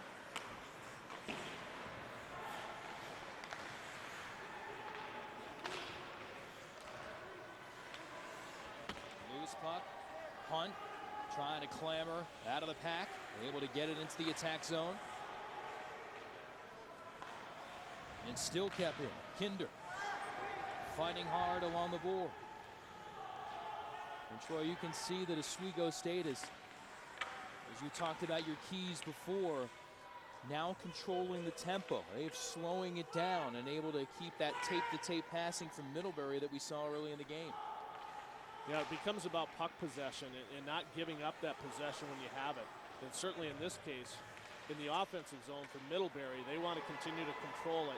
Oswego just has to make good decisions with the puck, and they need good support. And continue to chip and support, meaning get it out over the line, then close the gap. This is where you want to close the gap, certainly on the Middlebury player, so he doesn't have time and space to make something happen, because that's what Middlebury does so well. Under 10 minutes to go here. And you always get the question when you're trying to protect a one-goal lead in a third period of a big game. At what point do you start to go into more of a defensive shell? Too early to just think defense right now? I think so, and certainly knowing the fact that Oswego hasn't been here before, play the way they can. Driver coming in, blocker save by Scott. Levy rubs out his man behind the net. Gilchrist looking to control the puck. Novak able to thwart him, centering pass. Back to Driver, tried to send it to the side of the net for McKenna, but he couldn't get there in time. McKenna, though, able to scoop up the loose puck and circle behind the net. Finally, the Lakers looked to clear, but it hit off a spot in the glass and kicked out into the middle of the ice. Middlebury, a lengthy stay in the offensive zone. This is Middlebury hockey. Little small area passes, no panic. They great support. Chance by Driver off the side of the net. McKenna back to the point. It's looked like Middlebury has been on the power play here for the last 90 seconds, but they aren't. We're at even strength. The Lakers desperately want to clear so they can get on fresh personnel, and finally we get a whistle behind the net. We'll get complete coverage of all the NCAA championships at ncaasports.com, the official site of NCAA sports. Well, certainly for Bill Beanie and his staff, and certainly for his team, a real good shift there out of Mickey Gilchrist and Jamie McKenna up front at their two forwards. In this system, they play a 2-3. Wrist shot for the point. Loose in front. Finally scooped up and cleared out. And it'll be icing against Oswego State. 3-2 the score here in this Division III National Championship. Middlebury trying to answer the bell and get the equalizer.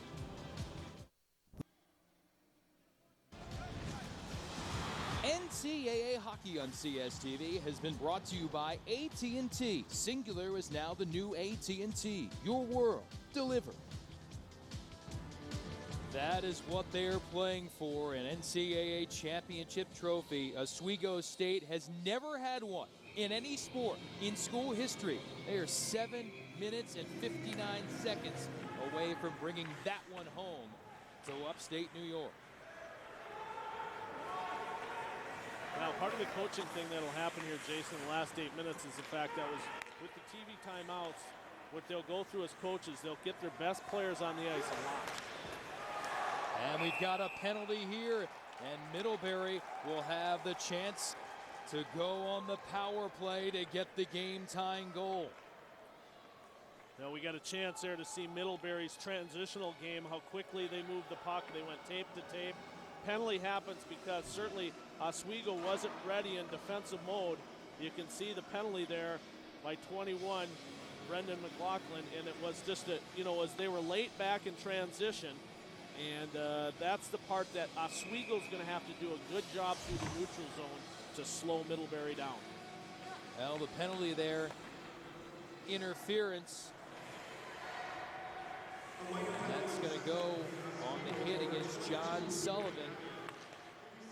And a chance right away for Middlebury, thwarted by Scott. Well, that's a big-time save right there. That's an NHL save. That's where a goaltender knows the weak side forward. Jason is a one-time guy, and he had the ability, a nice pass through the box all the way to the weak side. One-time that, and Ryan Scott came across very calm and cool. Made it look very easy, but that is not an easy save.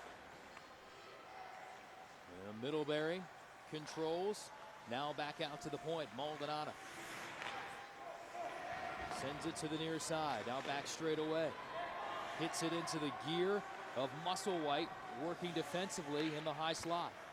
Bouncing puck in front and sent down the ice. Dormady able to clear.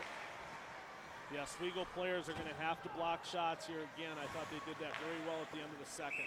Wrist shot from the point by Driver, and Scott able to hold on. So we see the hit here on the left, but the penalty, it turns out, actually in the middle of your screen. So look again. Yeah, on the weak side right there in front. Exactly. You were focused, and I was as well, on the big hit there from McLaughlin, but it turns out Magagna is actually the one victimized. That was synchronized hitting there right in the middle.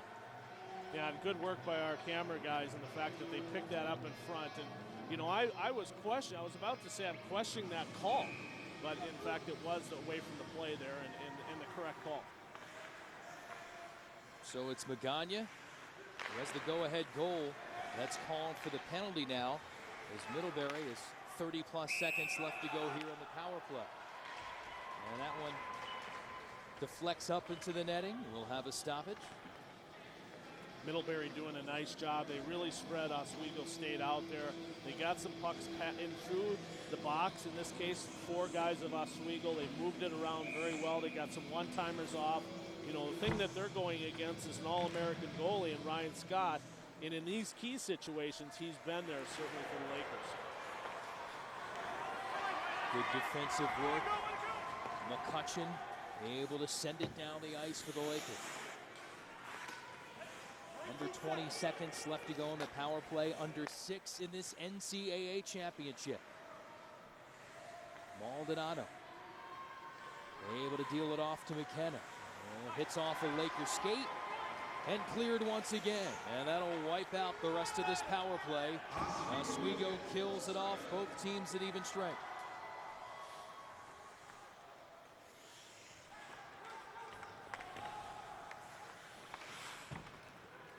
Jason, for Oswego here, keep the puck moving on the breakout. Don't let the puck come to a stop. That'll help things in terms of them moving the puck out of the zone, certainly in the last 5. It makes that a lot easier in the last 5 for this Oswego team. If they slow it down, it's going to give a chance for Middlebury to get in there. Well, got a stoppage in play. Let's take a peek at the AT&T game summary. Well, Middlebury, as we talked about, certainly coming into this game, has the shot advantage. We figured that would be true in this particular game. They're trying to win their 9th championship in 13 years. I think the key stat is right there for Oswego. 2 for 4 on the power play and 9 shots, and I believe they had 4 of those shots in that last power play in the go-ahead goal. 40 shots, and Ryan Scott with 38 saves. Ross Cherry adds another one to his collection.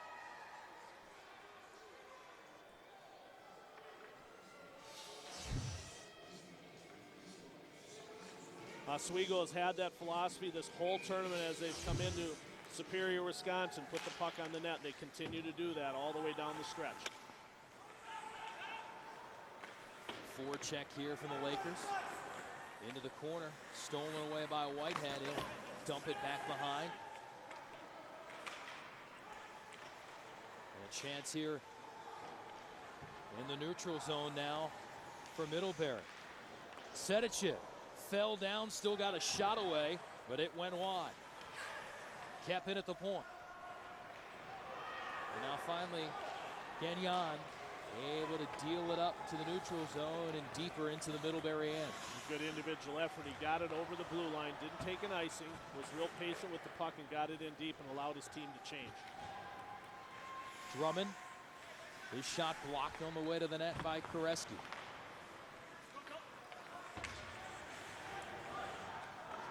And good help defense there by Thompson. He let his teammate take out the man, then he collected the puck and sent it all the way down. This area here, systematically, this is where Oswego's got to be good. And the fact that they've got to slow down Middlebury in their transition and speed through the neutral zone. Boy, they have played superb defense here so far in this third period.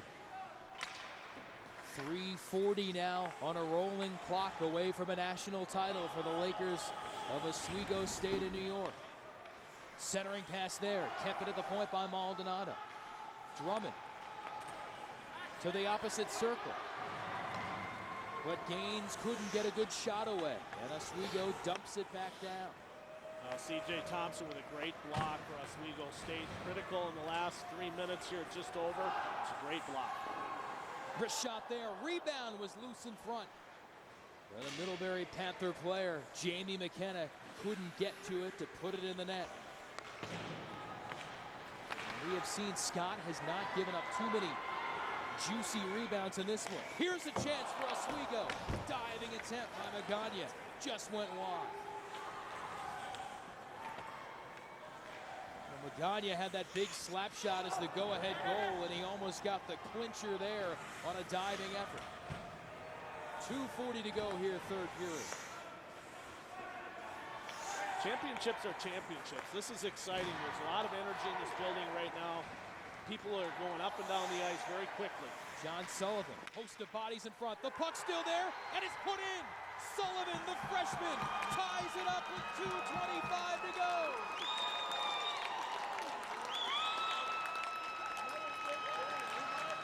All those saves by Scott here, and finally in the third period, the rebound chance put home by John Sullivan, and the kid from Del Mar, New York, has got this one all even again. Well, very typical of Middlebury hockey in the fact that they got a lot of players going to the net. Original shot is kind of muffed by Sullivan. He gets it back through the traffic, and as a right-handed forward is able to pick it up on the far side and beats him just down underneath the pad or even to the far side of the post. Hard to tell with that look, but certainly stayed with it as a freshman and came through with a huge goal, certainly for Middlebury. So 3-3 here now in the third period.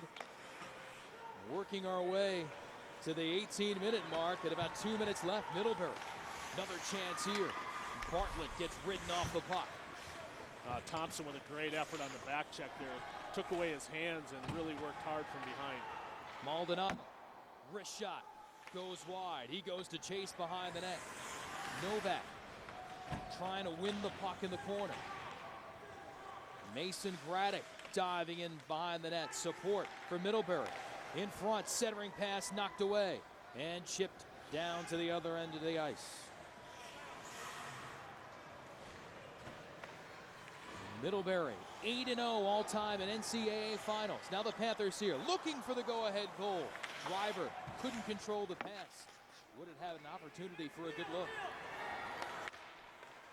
A lead feed attempt there for Reisweber. Stolen away. Driver, wrist shot, handled by Scott. Now, good play by Driver just to get the puck on net, and certainly with a minute 13 left in the third period and the tie score, keep the puck going to the net, make Scott continue to make saves, make him make the saves, go to the net without the rebound. Just an exciting time, especially things have picked up in transition. You can see how comfortable Middlebury is with the score tied or even down. They're very comfortable here. Obviously, statistically, they've been here so much. We have seen the ebb and flow of this game. Each team, when it's got the lead, has seemed to elevate its game, only to have the other team come up with a quality goal to pull even yet again. 3-3 in the final minute of period number 3. Will we get a regulation winner here in this championship, or will we decide it at overtime? Would be fitting, as tightly fought as this game has been throughout, that we go to bonus hockey. Whistle in the corner. Under 40 seconds left to go. Ed Gosick, his team had that 1-goal lead, and it's evaporated. Bill Beanie, he and his teammates and players have been in this position the past 3 years. Chance for a 4th straight national title if they can get one more goal. Thompson sends it back in behind the net. Under 30 seconds left to go. Maldonado, good defense to rub out his man. Centering pass there. Dormany put it on net. Gilchrist giving chase for Middlebury. Hunt in the corner. 10 seconds left in the period. Musselwhite trying to find a way to clear the zone. He does. Maldonado pins it in to the sideboards. The buzzer sounds, and we are set for overtime to decide the Division III National Championship. Oswego State and Middlebury will go to sudden victory to decide it, to play for that championship trophy. 3-3 at the end of regulation here from Superior, Wisconsin, on the way for a Superior finish. Let's get you back to the field house for Game Tracker Live for the moment. All right.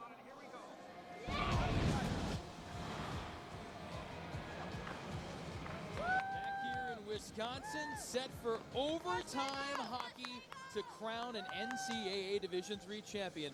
Middlebury and Oswego tied at 3, and we could be playing a while. Who knows? Jason Abbott, Troy Ward. That's the beauty of overtime right now. Next goal wins for these teams. It's been a fantastic game so far, Troy.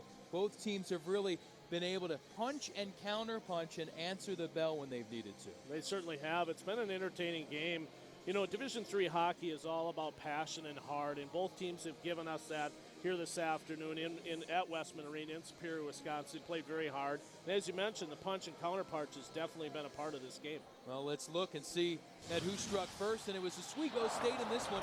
Kind of harmless play behind the net, and Reisweber able to bank it off the back of Ross Cherry and in the net, but all of a sudden, boom, boom, Middlebury responded. First the goal from McKenna, and then the power play blast from John Sales. Yeah, and great pass, sets up a great shot, and certainly that was all a part of a great pass on that shot right there. Now the 5-on-3 opportunity led to that goal, and then sort of a harmless shot, except it was lethal for Trevor Gilligan as it got past Cherry to tie things up at 2 going to the 3rd. And then talk about power play rockets. How about that? Post to post and in for Peter Magagna. And then in the final 10 minutes of the 3rd period, the freshman John Sullivan able to pound home the rebound and force us to extra hockey here. Look at the numbers through regulation time. Still a dominant shot performance from the Panthers. Yeah, but Oswego's gotten exactly what they've needed to score 3 goals. They've gotten only 25 shots to Middlebury's 43. Now at this point, throw the shots out, Jason. This is anybody's game.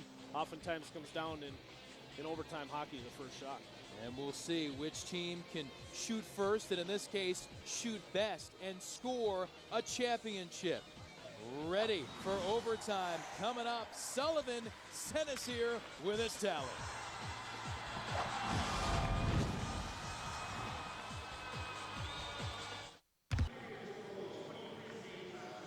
Chasing a championship with no margin for error. You make a mistake now, it could cost you the national championship. The Division III Ice Hockey Final. Middlebury of Vermont, Oswego State from New York, 3-3, headed to overtime here on CSTV, and we are underway in extra time and a quick offside. Here's the overtime records for both teams so far this year. Oswego got one of those, and it happened to come yesterday in the semifinal, 4-3 against St. Norbert. And the last overtime championship affair 2004. And St. Norbert victimized in that game as well. The Green Knights fell to Middlebury in OT. And that started the most recent string of championships for the Panthers, 3 in a row. And here's how Oswego got here to this championship in OT. Loose puck in front and buried by Ryan Woodward, starting off the celebration. And he celebrated in a big way. The dive up to center ice. Shot from a tough angle by Reisweber. Middlebury looking to clear, and they do.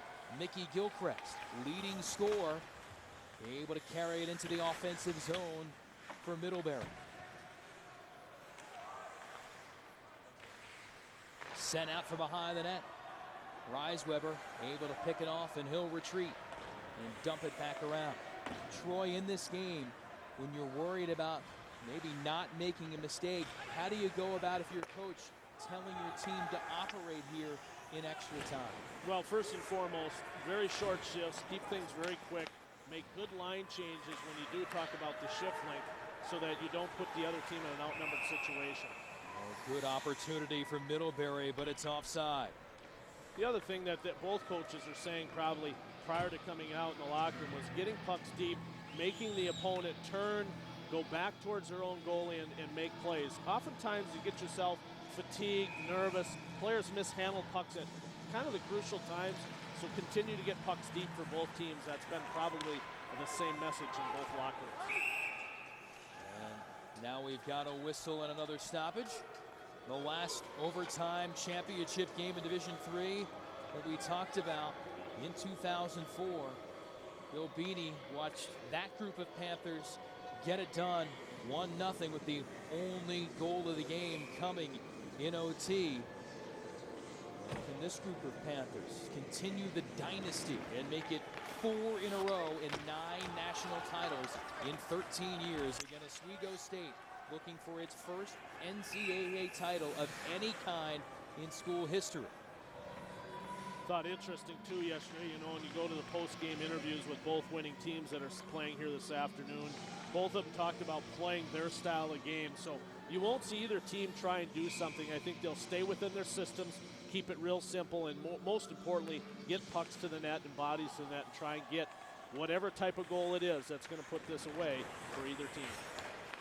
Back to the point, chance in front, trickled through the skates of Graddock, and now the Lakers break back. Lyon sends it in deep. Muscle White trying to give chase, but popped out right away by the Panthers. Here's Graddock coming to pressure McCutcheon. Left behind for Lyon. Maldonado tried to throw him in the boards. Shot there at the point and tipped over the net. Great play again. I believe that's C.J. Thompson with the block, and he's been there all game for Oswego State. He's blocked shots. He's had a great effort, just a great catalyst for this team. He goes down, gets low, takes away the lower part of the ice, and puts that well up over, certainly his goaltender in Ryan Scott. Gilchrist flips it in the middle. Big hit as Novak leveled his man Driver. And now another hit along the sideboards for Oswego. That was Thompson laying the hammer. Now we've talked about the energy and the passion of both teams in Division III hockey. They're playing with that. They come out hitting right away in overtime. Driver sends it across, but behind McKenna, who's able to flip it back in deeper. Taken away, Lozzi dumps it up along the boards, and Gilligan hit hard into them. Gilchrist a chance. Stop made by Scott, and he's able to slide over to the other side and cover up. Now technically either a mismatch or you got Gilchrist's line, certainly their best two forwards out there, and this is him with the quick shot low. Certainly Ryan Scott is there, and then there's certainly Samuel Driver coming around for the wraparound, and that was out against Levy's line, which is a fourth line. So a little bit of a mismatch there, but either coaches feel comfortable with that or that was just a transitional change that put him in that position. 42 stops for Ryan Scott in this one. And he certainly kept Oswego in the game, especially in that first period. Well, Zaleski lost his stick. able to do a good enough job to tie it up before he retreats to the bench to get another one. Actually, he'll go off and be replaced by Lyon. And now we've got offside. Great effort over there on the strong side for him to get off the ice, get a fresh body on, but a great effort to try and keep the puck in originally anyway. For certainly Oswego State. And the energy, as we've talked about, Jason, throughout this game has been there for both teams. Now you got to combine that hard with a little bit of smart, and hopefully that's the little thing that can put you over the edge in terms of being smart in an outnumbered situation or defensively being patient. That'll probably make the change in this game for that one particular goal. Well, the question is, and you get in this situation, at what point do you play it safe? At what point do you play aggressive? At some point, you're going to need to generate some offense here to walk away with the trophy. By the same token, got to be careful not to take too big of a risk.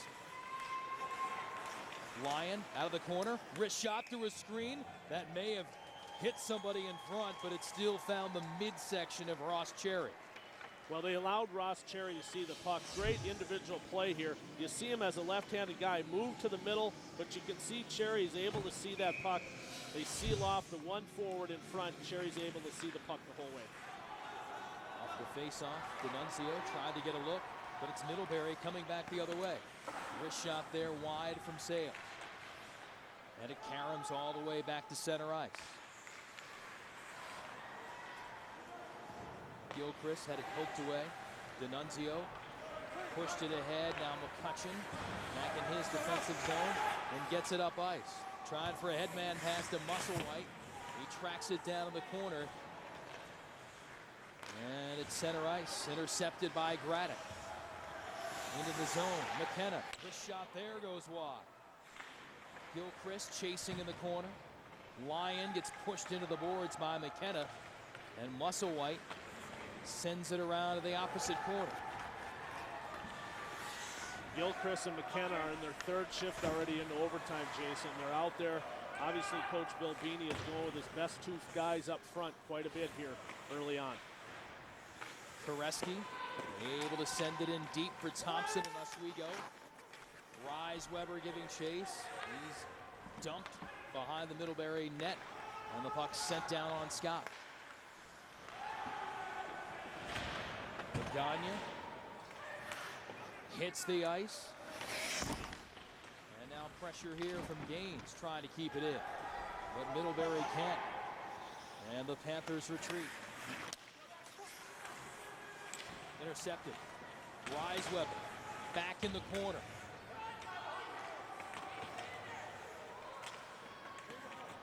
Tight quarters there along the side.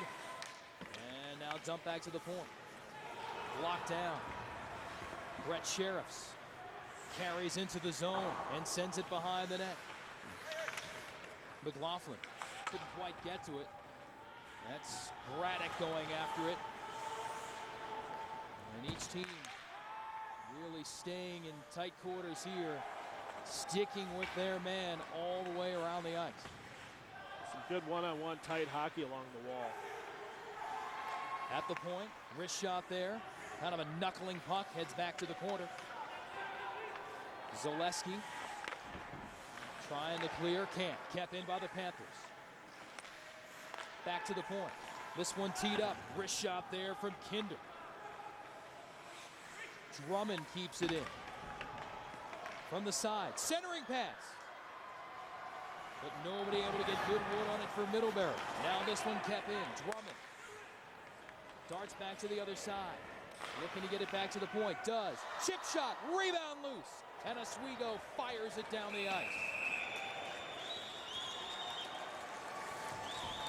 That may have been the best chance in overtime so far. You see the smile on the face of Ryan Scott. I had it all the way. Yeah. He's been that way all game. He's looked at his bench and said, hey, I'm fine. Come on, guys, keep her going. Yeah, and he was that way yesterday in the press conference. He's got a lot of life to him. He feels very comfortable. Didn't quite close the glove on that one, but obviously he's telling everybody I'm fine. 6+ minutes into overtime. 3-3 the score in this Division III NCAA final. Middlebury of Vermont, Oswego from New York. Gilchrist cruising in. And they'll try to set up shop along the near side. D'Annunzio gets it up to Whitehead. 2-on-1 here for Oswego. Whitehead the pass, but a little too high. About mid-knee for Woodard and couldn't get anything on it. That'd have been a heck of a goal if he could have redirected that out of midair, but that was the type of pass that was needed because the defender went down. Kept in the zone. Middlebury. Bartlett lost it. Whitehead ahead of the pack, but Cherry recognizing, and so did the official, that it's icing. The Lakers almost walked out of here with the trophy. You can see that the defenseman goes down there, makes a great play, takes away the lower part of the ice. That forces the passer to put a sauce on her and get it up and over the defender. That's a tough play for Woodward to take it out of midair and put that thing into the net. At that point, hoping for the right hop to find the stick and make the connection. Not only for a goal, but in this case for a national title. We saw a little bit of that lucky hop last night for Minnesota in the WCHA championship. An amazing overtime goal. We have one here in this one. Mason Graddock scampering up. It's checked off the puck. And Novak pushes it up for Oswego. Got a hand pass here against Middlebury and another whistle. Interestingly, I think even coming into the overtime here, Jason, how aggressive Oswego has been, at least physically. They've really went after Middlebury in the defensive zone physically, almost with an employee to say, hey, we're fresh, we're ready to go. But the downside of that is you got to control your checks. You can't lose those guys because Middlebury's a smaller team, so stay in check or stay under control. But they've been very, very aggressive. Reisweber, as he's done so many times today, good at back checking, came back on that play, stole away, and Middlebury has it back. Gaines with support from Darwin Hunt. And there's Reisweber again with another steal working in transition.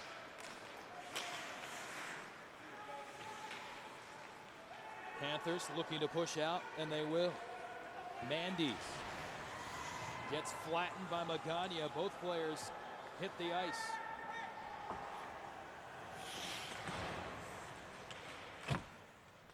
Whitehead, Magagna still working hard against the sideboard. He had the power play slap shot goal for Oswego to put the Lakers ahead in the third period. Now a turnover and a chance here. Centering pass, but it was on the bad stick side there for Oswego State's D'Annunzio, and he couldn't get control.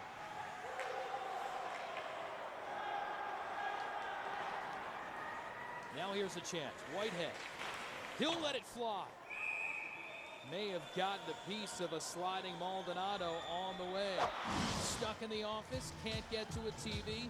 Then sign up for NCAA March Madness on demand and watch live men's tournament games online for free. Get your VIP pass now at ncaasports.com. MMOD. You know, the folks in Oswego telling us that they had a lot of people hanging out watching online in the semifinals yesterday.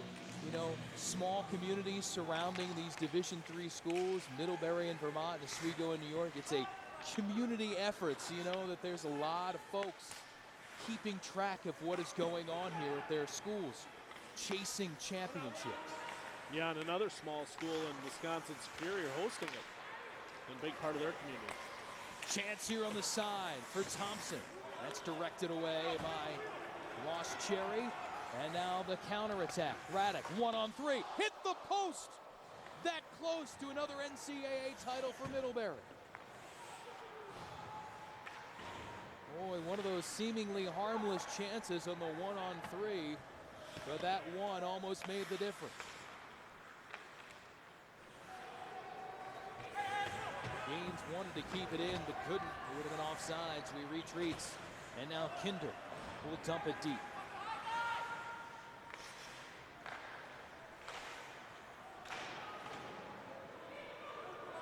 Back behind the net, Koresky. Working defensively for Oswego. Reisweber taken down, no call. We play on. Now a steal, turnover, centering pass. Sullivan tried to dump it in front, but nobody was there. Now Sullivan setting up shop there, but the pass not sent his way. Got end-to-end action here. There hasn't been very many whistles. And now a steal. McLaughlin breaking in. Wrist shot. Big glove save from Cherry.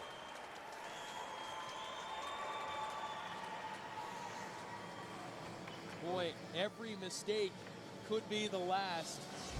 And you'll look at this giveaway by Drummond. And boy, McLaughlin was eyeing it up. Well, that's the guy you want for Oswego State. That's the guy you want coming down. In this case, Ross Cherry looked very comfortable, well out on top of the blue, very much in command of his body, made that look very easy for him. Off the face-off, just behind the net. Woodward with a big check there. Panthers able to push it out. Here's Woodward. He'll tee it up, but that one well wide. Rebound chance in front. Woodward almost had a secondary shot at the goal. He tipped that diving effort wide. Well, each team has had good opportunities here in overtime. Now more than 11 minutes in, still looking for a national championship winning talent. See that pass going all the way across the ice, right to the back door. Very similar to how certainly Ryan Woodward scored his goal last night in overtime versus St. Norbert. Going to the back door, kind of got a good carom. In this case, it was a cross-ice pass. Kept in by Dormady. A good forecheck for Oswego. Dormady circles around, puts it on the side of the net, and the net comes loose again, so we'll get a whistle. You know, we've talked about these two goalies throughout today's game, and you know, you look at the final four goaltenders for all four teams, all very good. In fact, Player of the Year in Division III was a goaltender from Manhattanville. You know, and the one thing that's not much of a difference between 1 and 3 in terms of division is the goaltending. It's very, very close, and some of these kids could have been Division I goaltenders. For whatever reason, they're not, but they're very, very talented kids. Says a lot for Andrew Gallant of Manhattanville to get that honor. Another school that had a wonderful season this year. Same for St. Norbert. Both of those schools, though, not able to make it to the championship affair. Here's a wraparound chance. Secondary shot. Two good looks there for Lafreniere.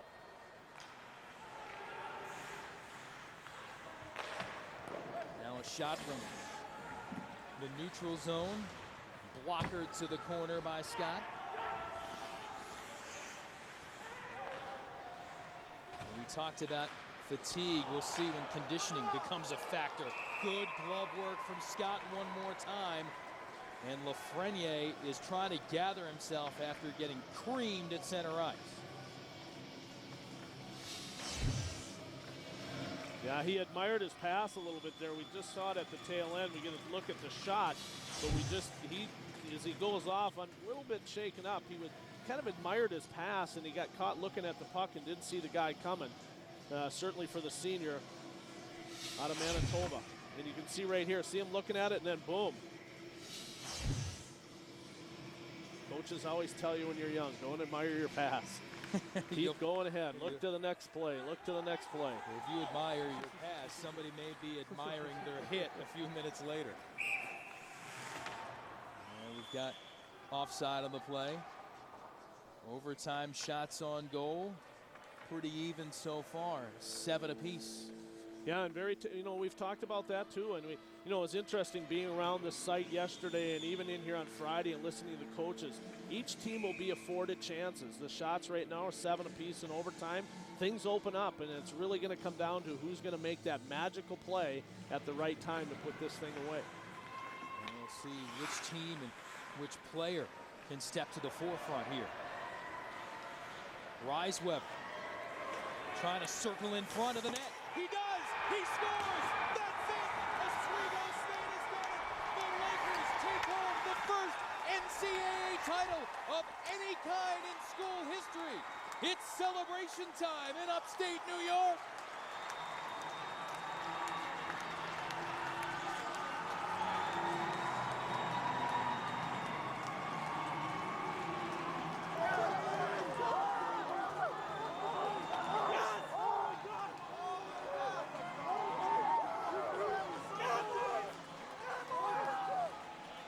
Middlebury has played in so many of these championship games over the years, and they have done all the right things. But for the first time in 9 NCAA finals, the Panthers will head home to Vermont without a trophy. It's going to Oswego, New York, as the Lakers grab it here with the overtime winner by Reisweber.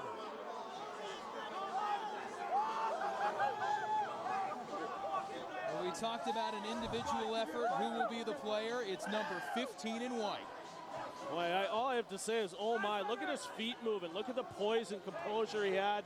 Read the goaltender coming out for the poke check, got his head up. See how he keeps his feet moving here as a left-handed guy, sticks his leg out to protect it, slides all the way across. A great goal. We talked about him early in the whole game today, how I felt he had his legs. He had a little magic to him. He was always around the puck. Sure enough, he makes a big-time play with 7:05 left in the first overtime. Well, the Lakers, they won't need the charter flight to get home. They may be able to fly all the way back to New York. Can you think about it? You come to enjoy the sport of hockey at the Division III level, and you win an NCAA championship on an overtime goal here in Superior, Wisconsin.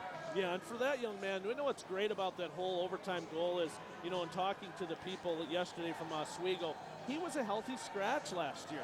And there's so many great lessons in that goal, in that if you just stick with things, you work at your game, everybody's got a chance to have their magical time. A year ago, he would have probably, or people would have never thought he'd been doing this year. But certainly he just scored his 14th of the year, his 26th point of the year, and no bigger, probably maybe ever again in his career. Well, they put up with that monster snowstorm this year in Oswego. Maybe this is the payoff for those fine folks up there in New York. It's a championship for Oswego State as they deny a 4th in a row for Middlebury of Vermont. For Troy Ward, our entire CSTV crew, I'm Jason Knapp. For more, log on to CSTV.com, the ultimate destination for scores, news, highlights, and analysis. This has been a presentation of CSTV, College Sports Television, the experts in college sports. So long from Westman Arena in Superior, Wisconsin. It's Oswego State national champs in overtime.